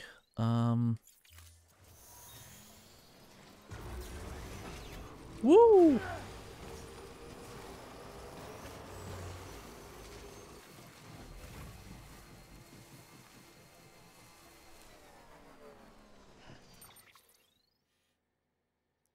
Okay.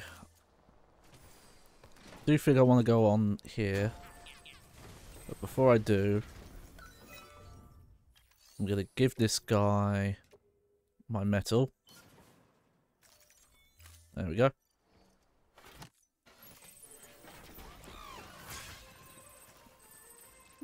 Yeah. Getting all the likes.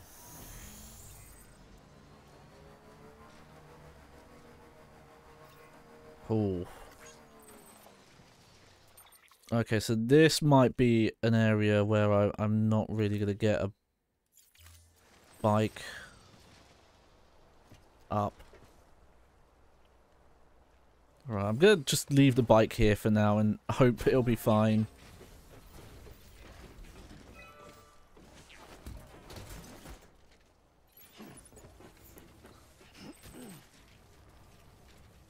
Okay, so I'm heading along here to there. Okay.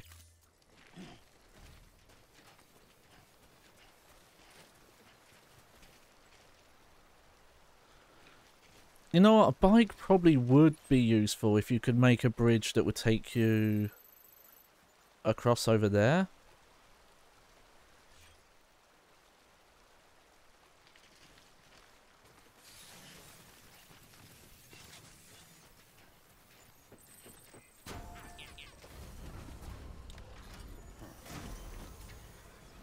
I don't... Considering where this area is... Oh, no. There we go.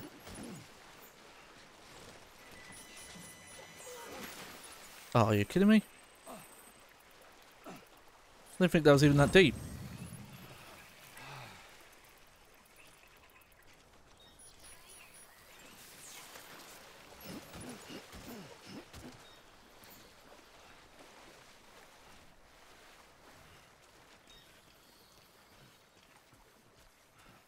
It's supposed to be red when the water's too deep.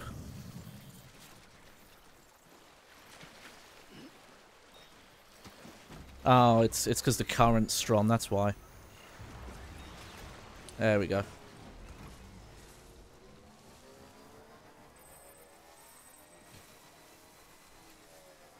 So I'm trying to look at like how long a bridge can be.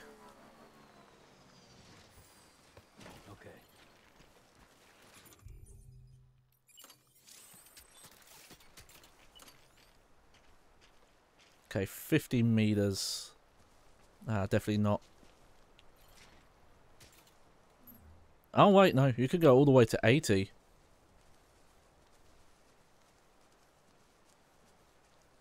Oh, but there's no chiral network coverage, it says.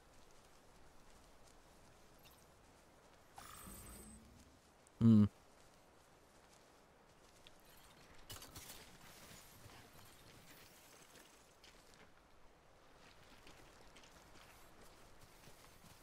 Okay, never mind then.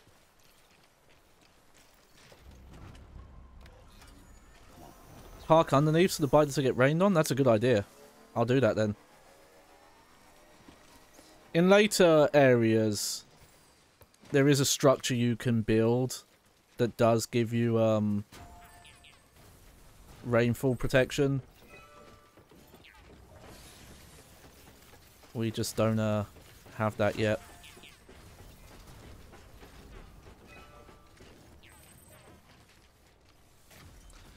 Oh, that's a interesting use then, because there is a structure you can build that will give you timefall protection. It does some other stuff as well that's quite overpowered.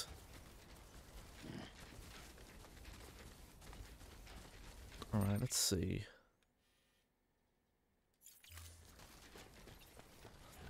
Oh, I see. There's stuff not on here because I haven't brought this guy into the chiral network yet.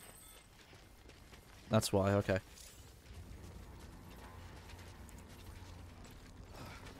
No, I'm sure that works. That's an interesting strat. The structures you build, though, the anti-timefall ones, are pretty strong because they can also repair stuff. I think once you've upgraded them a bit. Okay, let's see.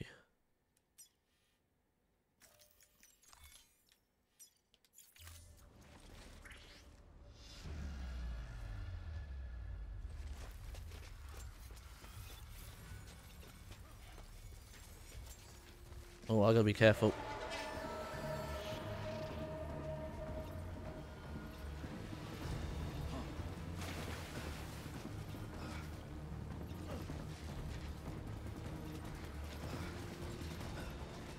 It's just...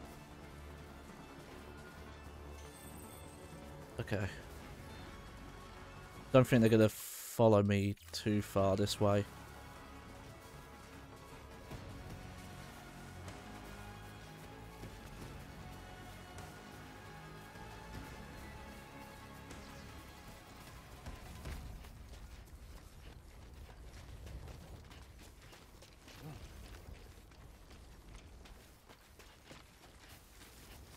Oh man, this guy's really out the way. This really feels like I never went to this area.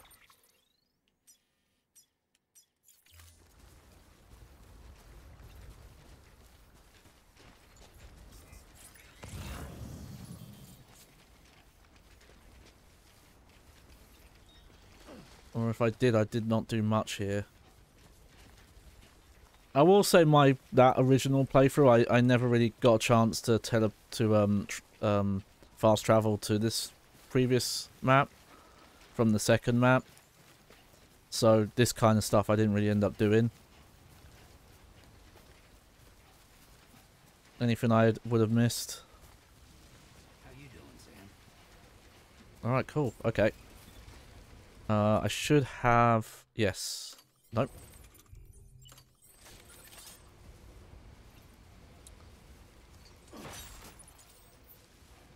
Okay, this might show there might actually be a easier way to get to this guy than the way I came. All clear. Welcome, Sam Porter Bridges.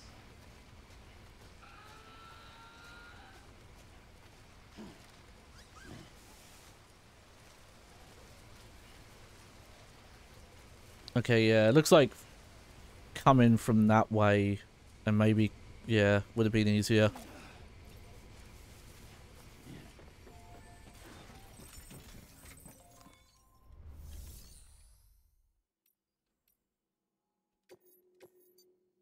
Alright, retrieval. Sheep music washed away by river.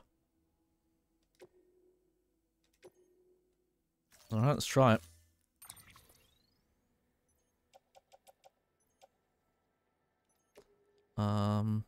Put that in the private locker because I don't really need that on me right now.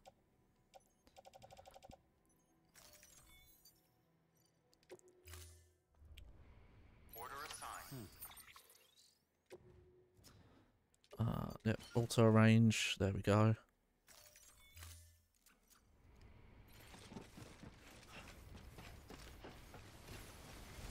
Beginning scan. Weapons detected. All weapons will be locked until departure. Weapons restrictions lifted.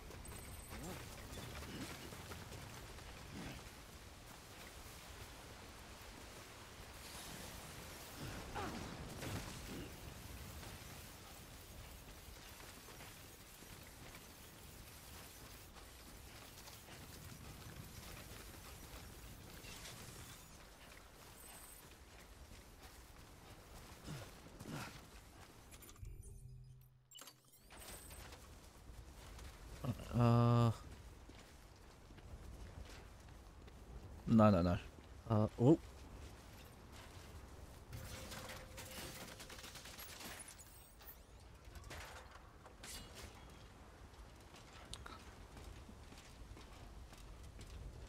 Do love the look of this area, though.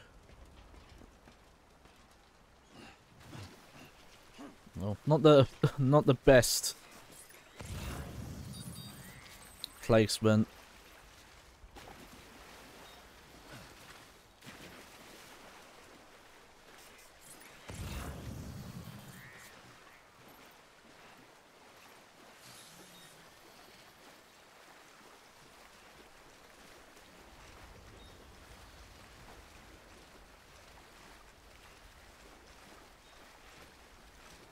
Hopefully I'll be able to use that ladder to get back up there, though. Alright. Oh, no, look. See, it moved the bike. It didn't keep it under the bridge for some reason. Maybe if I, like, parked it more in the middle.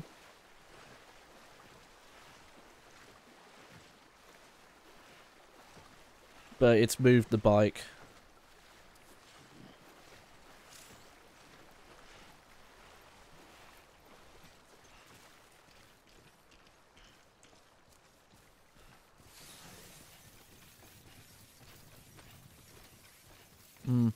Maybe because I got a certain distance away from it, I don't know.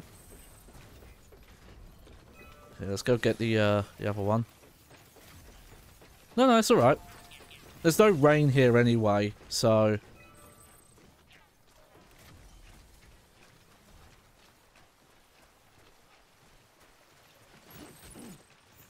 Or maybe that got removed from Director's Cut, like maybe that was a exploit.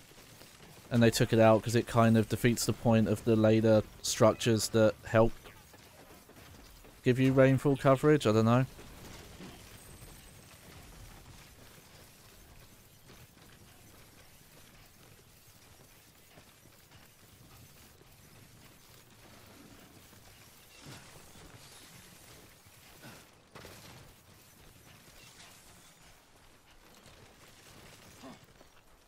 Alright, let's have a bit of a drink. There we go.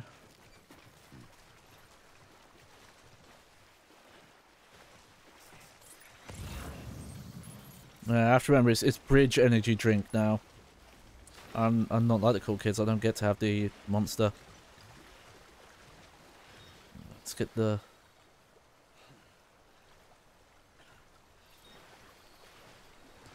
Apparently, though, it's made from filtered water, though. Like, if you're in the rain or if you're, like, near water, like doing this, it refills the canteen and, like, turns it... Oh, can I grab that? Or have I put that in a... Yeah! Nice! I'm really glad the game let me get away with that.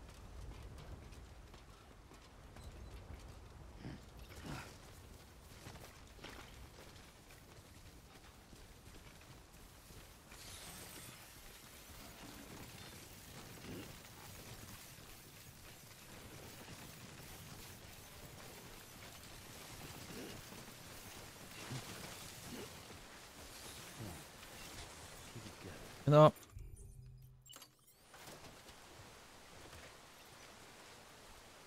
let's just play it safe. Not sure if I'll make this jump with all this shit on me. There we go.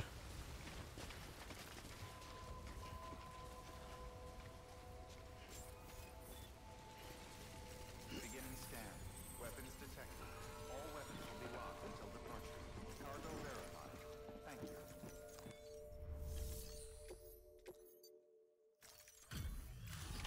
Alright, let's see who this is.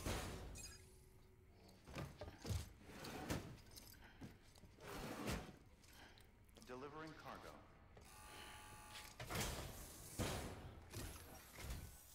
Oh shit. You sent Bridges? For real?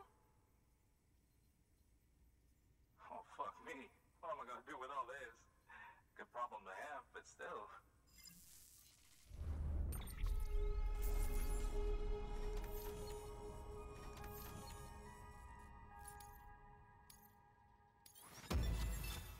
good. 1 star, 2 star. Nice, almost 3 stars there.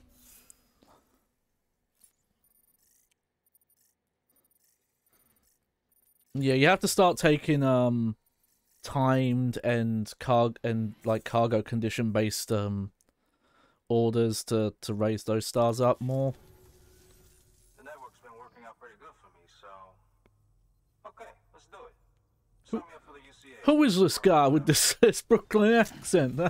He's, the network's been working out good for me. Who is this guy?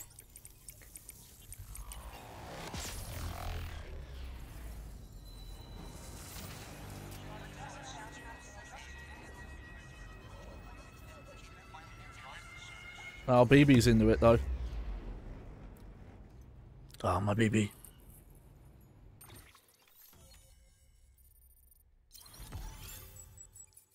Hey, nice. I'm unfortunately don't recognize him. Not the cable guy. Oh god, I've seen that movie more than once. I don't know why. He does look familiar though. Don't really feel any different.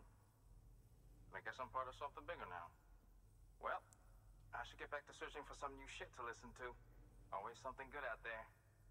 Hey Sam, you the musical type? Got a harmonica here with your name on it. The traveling man's instrument. Okay, I definitely did not do this. Take it. I don't know if this is new or not, but I definitely didn't do this in my first playthrough.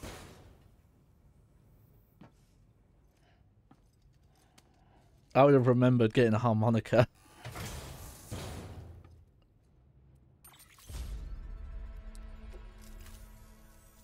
Seriously though, it's an honor. Sam Bridges. Damn. Damn. Good work. New order available. Please access delivery terminal for further information. Alright. Let's see, what emails have we got? Handus Chrysio to his Sam. What if you're the perfect example of Homo Ludens? Oh, I remember that email. Cashes of Twilight. The Cold War. Alright. Let's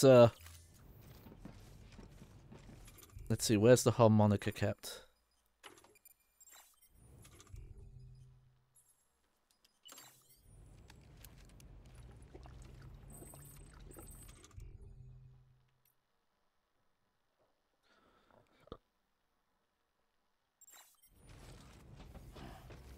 Alright. Okay. Use when resting to play the soul-soothing melody when equipped. You might find it difficult at first, but persevere and you'll soon be blown away like a pro.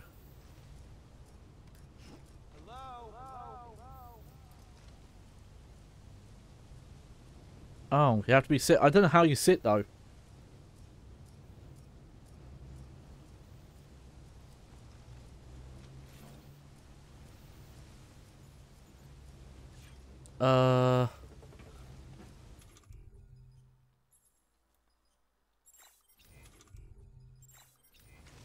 Oh, let me see if I can figure it out.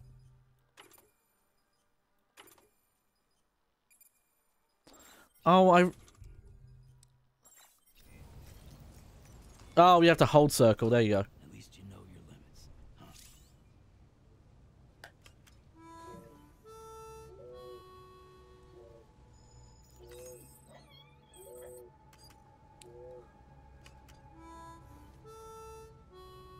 Do, do, do, do.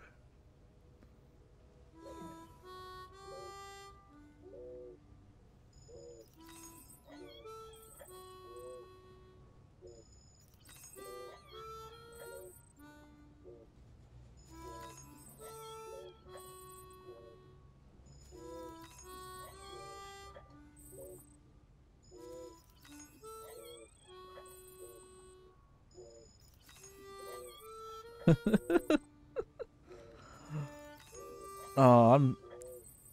Alright.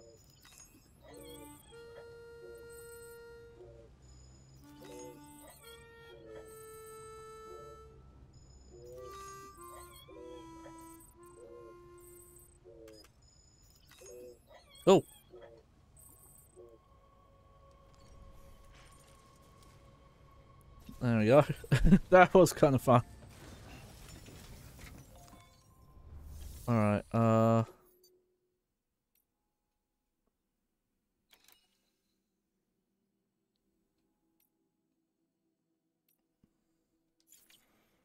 I'm not going to mess with that too much.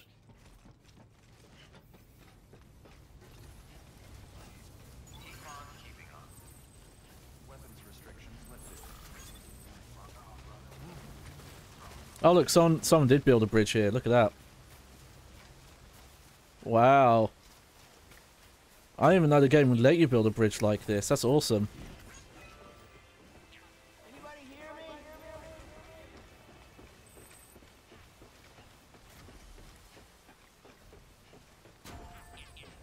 That's an impressive build.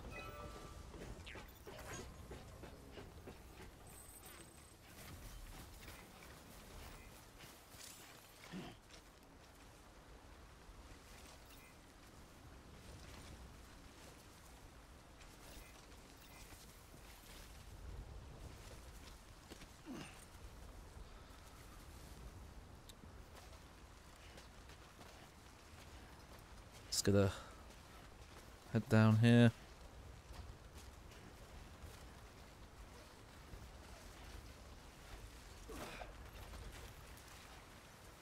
That's a bit better than my stupid ladder, but there we go.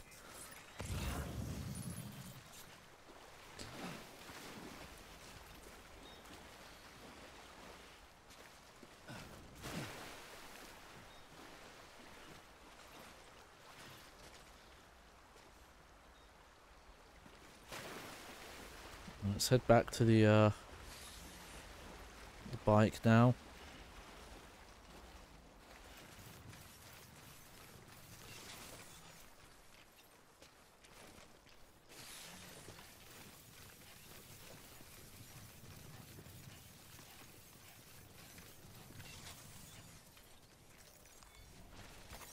There we go. Doing really good on the chiral crystals here. Nice. Yeah, I forgot about that, the resting spots fins grow. Okay. Alright, I think at this point I want to try and head to Port Knot City again. I don't think I would be able to get the bike there though. Yeah. If enough people rest in the same spot, I forgot about that. So the bike, I think I'm going to put back there.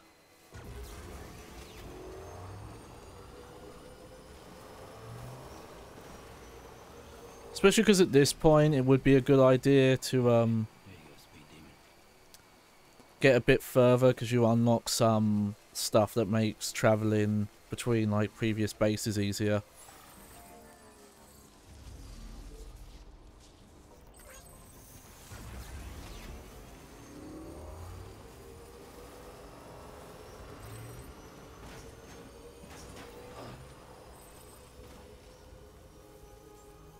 Beginning scan. Scanning bridges ID. Decontaminating system. All clear. Welcome, Sam Port Bridges. Alright, there we go.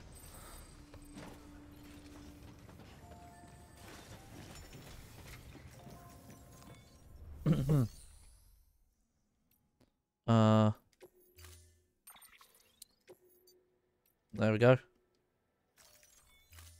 Storing vehicle. Yeah, store that.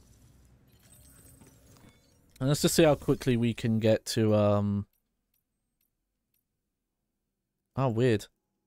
Okay, I was hoping there's going to be an order to go to, Port Knot City. Let's see if any of these go to Port Knot.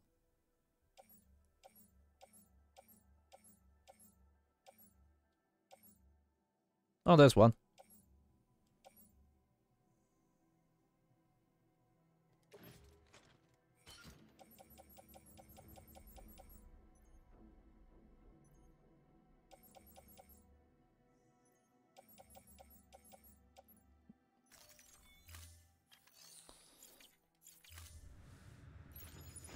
Oh yeah, let me, I forgot to auto-arrange my cargo. There we go.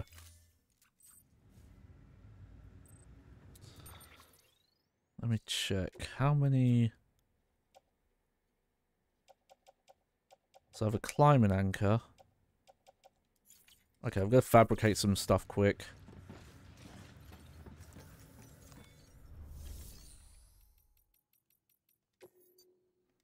Make 2 ladders. Yep, that's all good. I have quite a few of the others.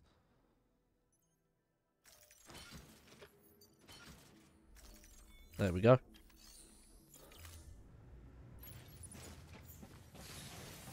Don't worry about my boots being low, because I have another pair. I just haven't swapped yet. Just gonna wait until this pair's about to break, and then I'll swap. Weapons restrictions lifted. Oh, I want to mention, because I realised I hadn't actually been talking about it. So, recently, I forget when this would have come out. I think it was like 2000 and... You know, let me look it up before I forget.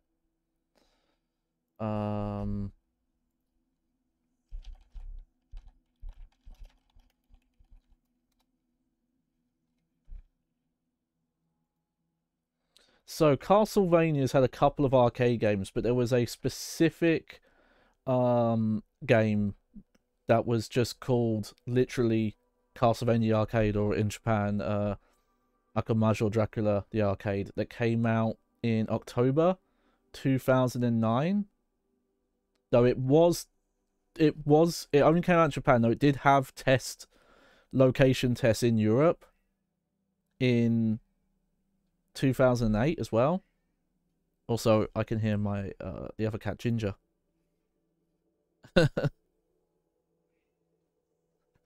Sadly, I don't think he'll be picking up on my mic, but he's so loud. He's like downstairs, and I can hear him just going, "Meow, meow."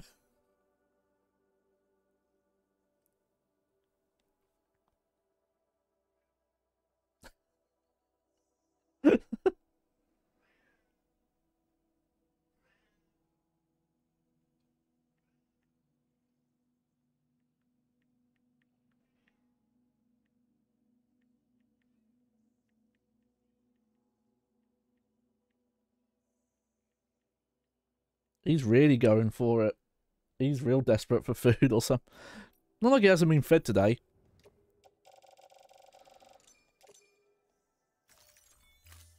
There we go. Someone's gone to help him.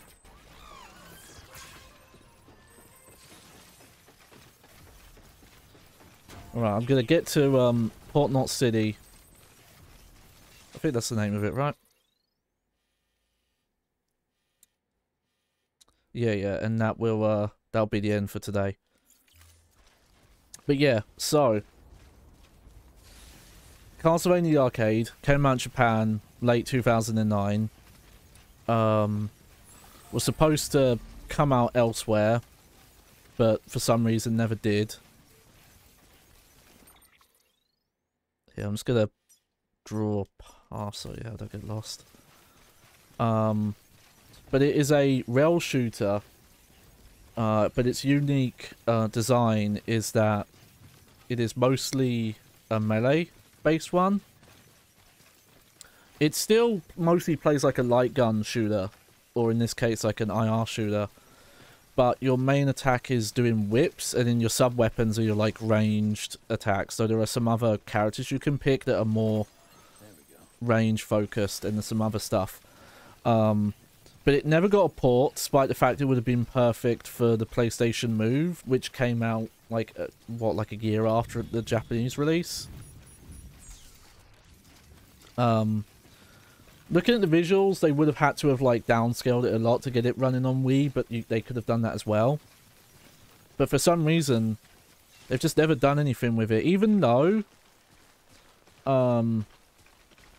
like the music from it is like some of the best Castlevania like remixes the series has had. Oh, here we go. This is I think this is a proper BT area. Okay. Get to show what this is like on foot now.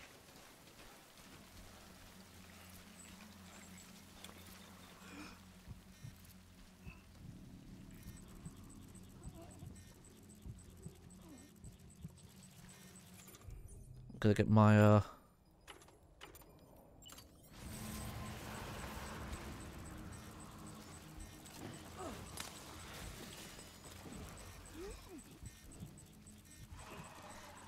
no, that's one of my guns. I could be wrong, but I think the number 0 grenades just kind of... They have different effects, I always forget what they do.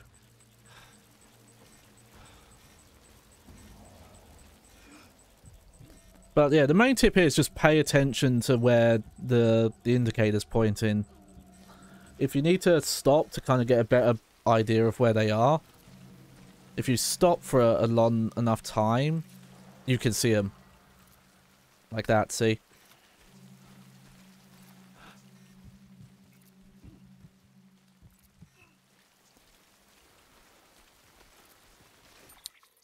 But yeah, this area is just you're kind of forced to go through Timefall and BTs. Like, maybe if you went up that way, you could kind of keep out of it better. Obviously, crouching is the big thing. Because yeah, you start running about and they hear you immediately.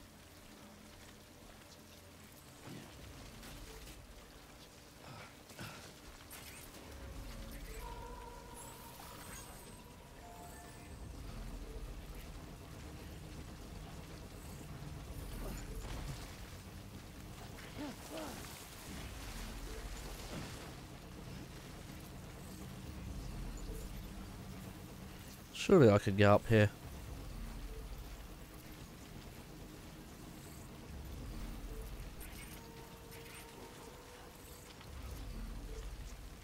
Yeah, just gotta find the right angle.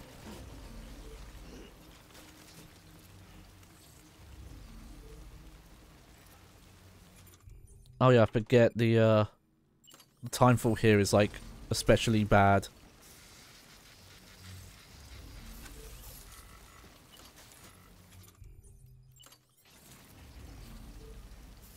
Nope, that's the wrong one.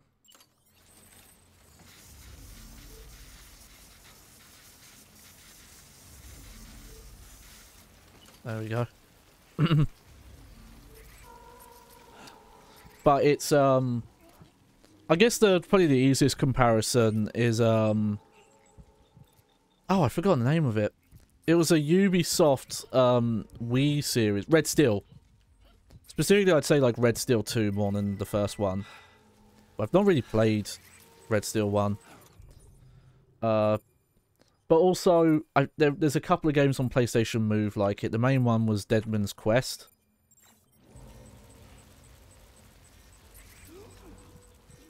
Well, the good news is that, you know, over a decade later, it finally got, like, dumped and running on a PC. So now people can play it. And my eventual goal is to do a stream for it.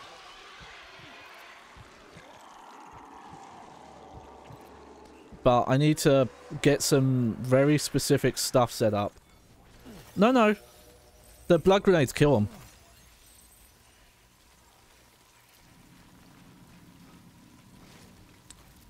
You don't need to run if you blood grenade them. This is a interesting ladder bridge placement.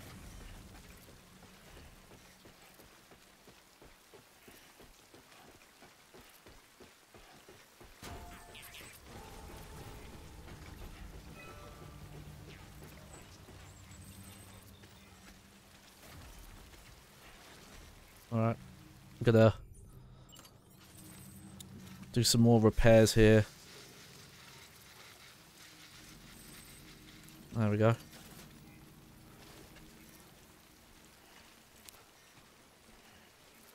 There's like a big... I mentioned this. This means that like a lot of people have relieved themselves here, and you start getting the crypto bites.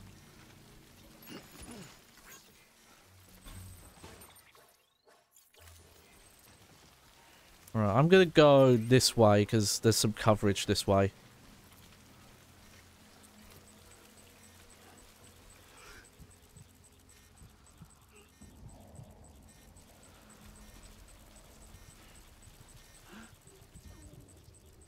How did someone rest here, of all places?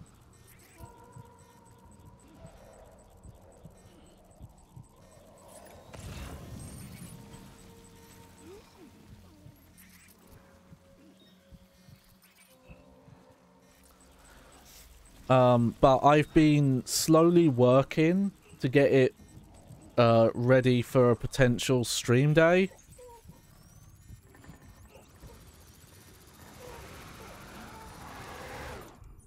Right, yeah, that's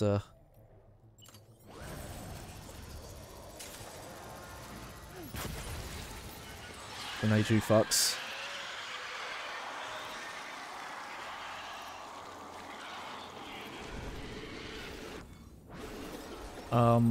There was a few things to sort out. First, when it got released, the audio actually was messed up.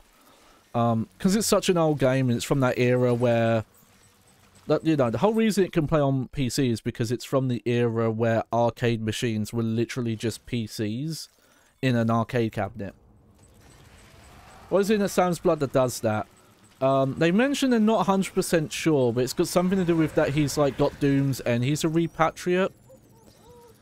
But that is a new thing in the universe.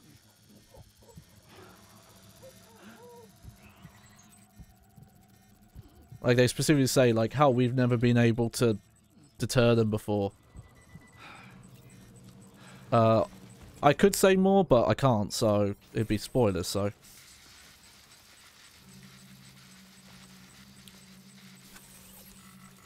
Alright. Okay, we're not that far away. Once we get about here, I think we get out of the Timefall area.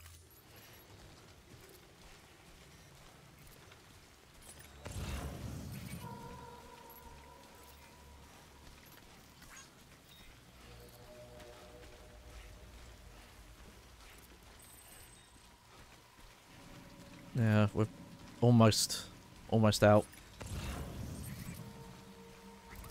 There we go. Oh, footwear. There we go.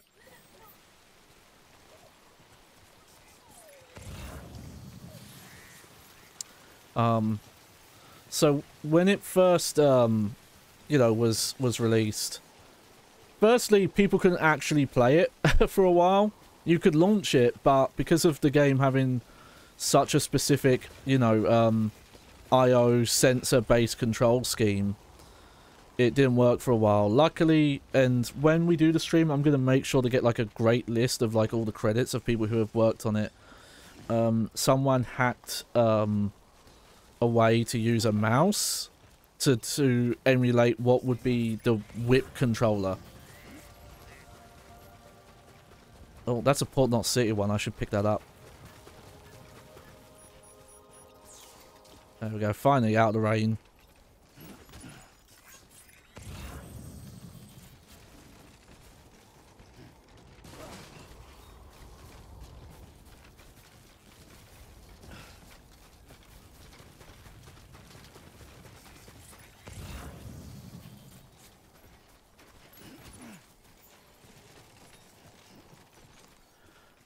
And then once that got made, so you could actually play it, the sound effects were actually busted for a while because it was like running, the original would have run on like an XP based system. Though there are there's like multiple things you can do, but that eventually got fixed. The only current issue is the arcade cabinet was very weird. It used a 3 speaker system because it was a 2-player cabinet, and it had like a widescreen, and it would have these kind of like placement mats where player 1 and player 2 were, and they would have their own speaker that would point to them. So when you play it like with headphones or on like a standard kind of speaker setup, when you're one player, you hear all the sounds from just one side of the game, no matter like what side of the screen you attack. Unfortunately, there doesn't seem to be any like immediate fixes for that, or at least not for my hardware.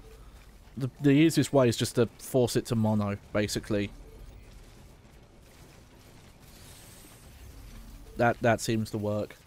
But what I've been working on doing, and this has been like a long process of tinkering and messing with stuff, is I want to get it working with PlayStation Move controls. And it turns out you can use PlayStation Move controllers and the PlayStation Eye camera on PCs. Clarice was actually helping with some of that. Though I was a bit dumb, because I've been using... Turns out I was actually using the GitHub I found, the one that was archived because it didn't have active users. There were forks for people who had like since updated it, so I'm now using a newer version of it, but there's software you can get. The newer one's more advanced because you can actually use non-PlayStation Eye cameras to do camera tracking, though there are some like advantages and disadvantages, because the PlayStation Move camera can track at like a way higher frame rate than most cameras. But that software seems like really advanced. It's mainly used for VR controller replacement stuff, though people also use it for a cheap method for tracking to record animation data for stuff. But I got that working, and my current solution to get it working with this Castlevania arcade game is I found a tool that can inject the PlayStation Move like software I have into this program called fUnKy, and you can write scripts to put PlayStation Move inputs onto a mouse.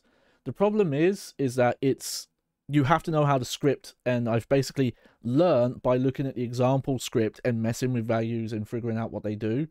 And I still don't know what all the values do, because straight up, the README doesn't even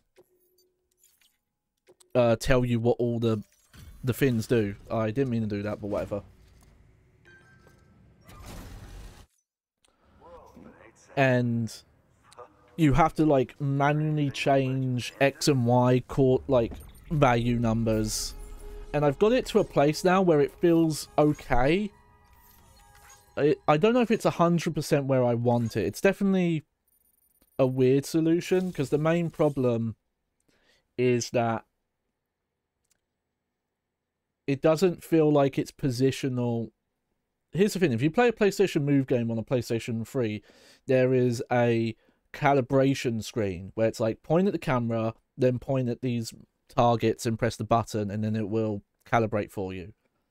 There's no tool like that for that. Like the PlayStation Move Service app has calibration, but there's no calibration to feed it into mouse controls. So what I'm doing instead is manually calibrating by putting number values in and trial and error, figuring out what numbers do. It would be great if someone just made a tool that could pick up the inputs from PlayStation Move Service EX, which based on the GitHub might get replaced again, because and then let you use a calibration tool. Or ideally, if someone found a tool that would just inject PlayStation Move inputs into this Castlevania EXE, which there is a program called dMuse Shooter, which looks like it should work because it can pick up PlayStation Move controllers. But unfortunately, it doesn't recognize it recognizes the PlayStation Move controller, but it doesn't recognize the XY, like its motion tracking or the PlayStation Eye tracking. And I want to try and contact people who work on DMU Shooter, and they have a forum, but you can't post on there without a verification email, and it's been days and it still hasn't shown up in any of my inboxes. And I don't know how to contact anyone to say that it's not being sent. So Good work. New order available. Please access delivery. not sure what I'm gonna do with that. I have to double check, because maybe when I signed up I typoed my email address. That's all I can think I did wrong. Alright, well I've got a lot to recycle here. Alright. Oh, my Mazer gun got destroyed. I have another Mazer gun in storage somewhere though, so that's not a big deal. But you know, I'm still recovering from the illness, so that's a thing to deal with. But I want to keep tinkering with this. But we'll do like a full day playthrough where we'll play through it multiple times, because funny enough, there is reason to play through it multiple times. It has a lot of branching paths and secrets of, oh, if you like break this painting or break this wall, you'll go different paths and fight different bosses. There's 3 playable characters. There's also it had functionality with I think a Castlevania Pachinko game where the amusement system would work between them. You can, but you luckily we can access those by modifying the settings file. But you could turn a mode on where it basically turns it more like a direct shooter, because instead of using hearts to do range attacks, it just uses score.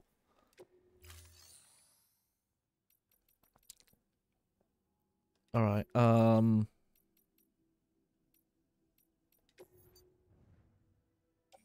yeah, there we go. Wait, hang on. Did not recycle all my stuff.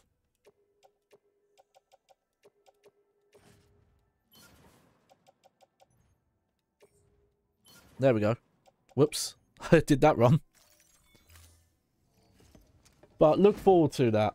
But I want to do more testing with it. I put some information out on Twitter about my progress with it, though some of it is actually out of date and incorrect. Because I thought that the mouse injector program I was using didn't use camera tracking data. It actually does. It just uses it in a very weird way. So it doesn't behave how you would think it behaves. What would be ideal is literally just if there was a program that only picked up the tracking camera data and just like one-to-one like map the mouse. Or if there was like a tool where you did the, you know, like 5-6 point configuration and then it would give you the mouse control, instead of like this Frankenstein like injecting one program into another, like daisy chained multiple ways. Because I'm worried that that's creating a decent amount of like lag or latency that wouldn't normally be there. Heck, apparently the way the tracking worked in the arcade is not too dissimilar to how the PlayStation Move worked. So maybe theoretically someone could make a separate exe or a hack that would just directly inject like PlayStation Move data into it. Who knows? But I'm gonna wrap up here.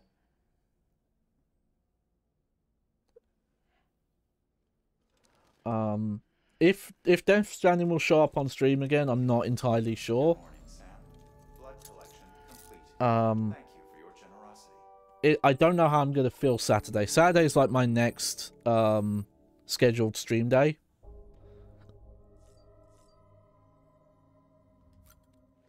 Let's shower off.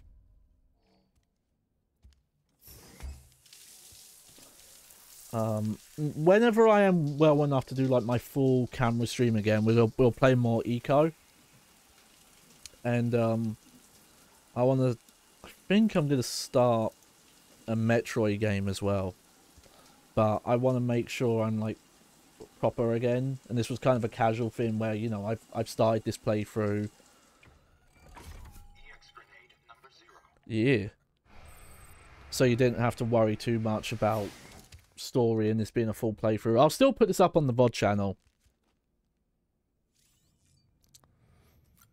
Just gonna take care of stuff here.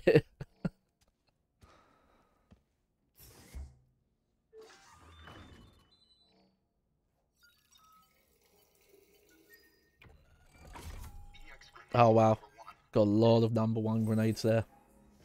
I want to look that up because I think they do actually have like specific effects, but you're meant to kind of... Oh, there's an ad coming. That's why I want to do this. This one makes no sense, but I love that it's in here.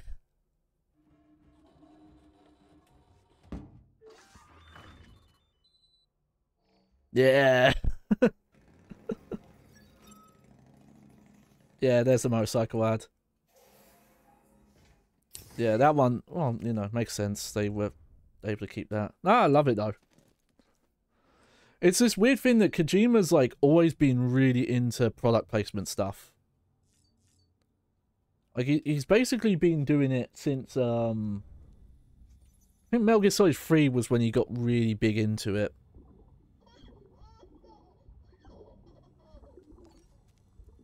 I'm trying to remember if there was, like, any specific product placement in Metal Gear Solid 1 or 2, but I think it was, like, Metal Gear Solid 3 is where he started doing the random, like, oh, I'm just going to put products I like in these games.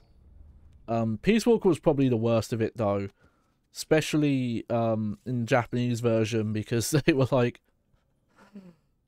oh, we're going to put copies of Famitsu in the game, and Famitsu gave us, like, an almost perfect score.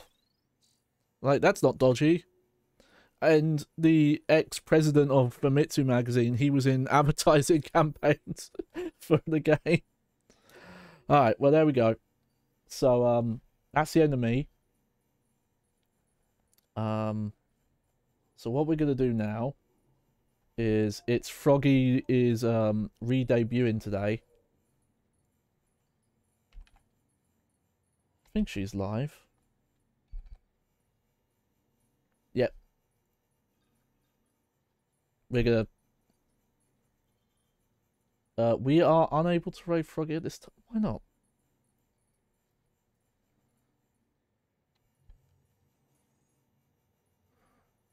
Did I mess up?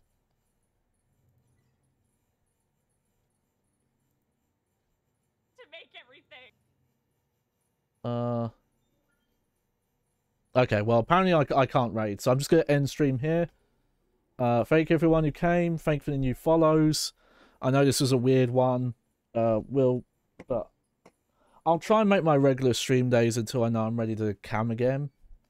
But keep an eye on my Twitter as always. That's where I'll let you know the updates for stuff. Let me just try it here. /raid fUnKy lock. Oh, okay. It must be because of stuff she's doing for a debut. She doesn't want to be interrupted. Alright, well, no worries.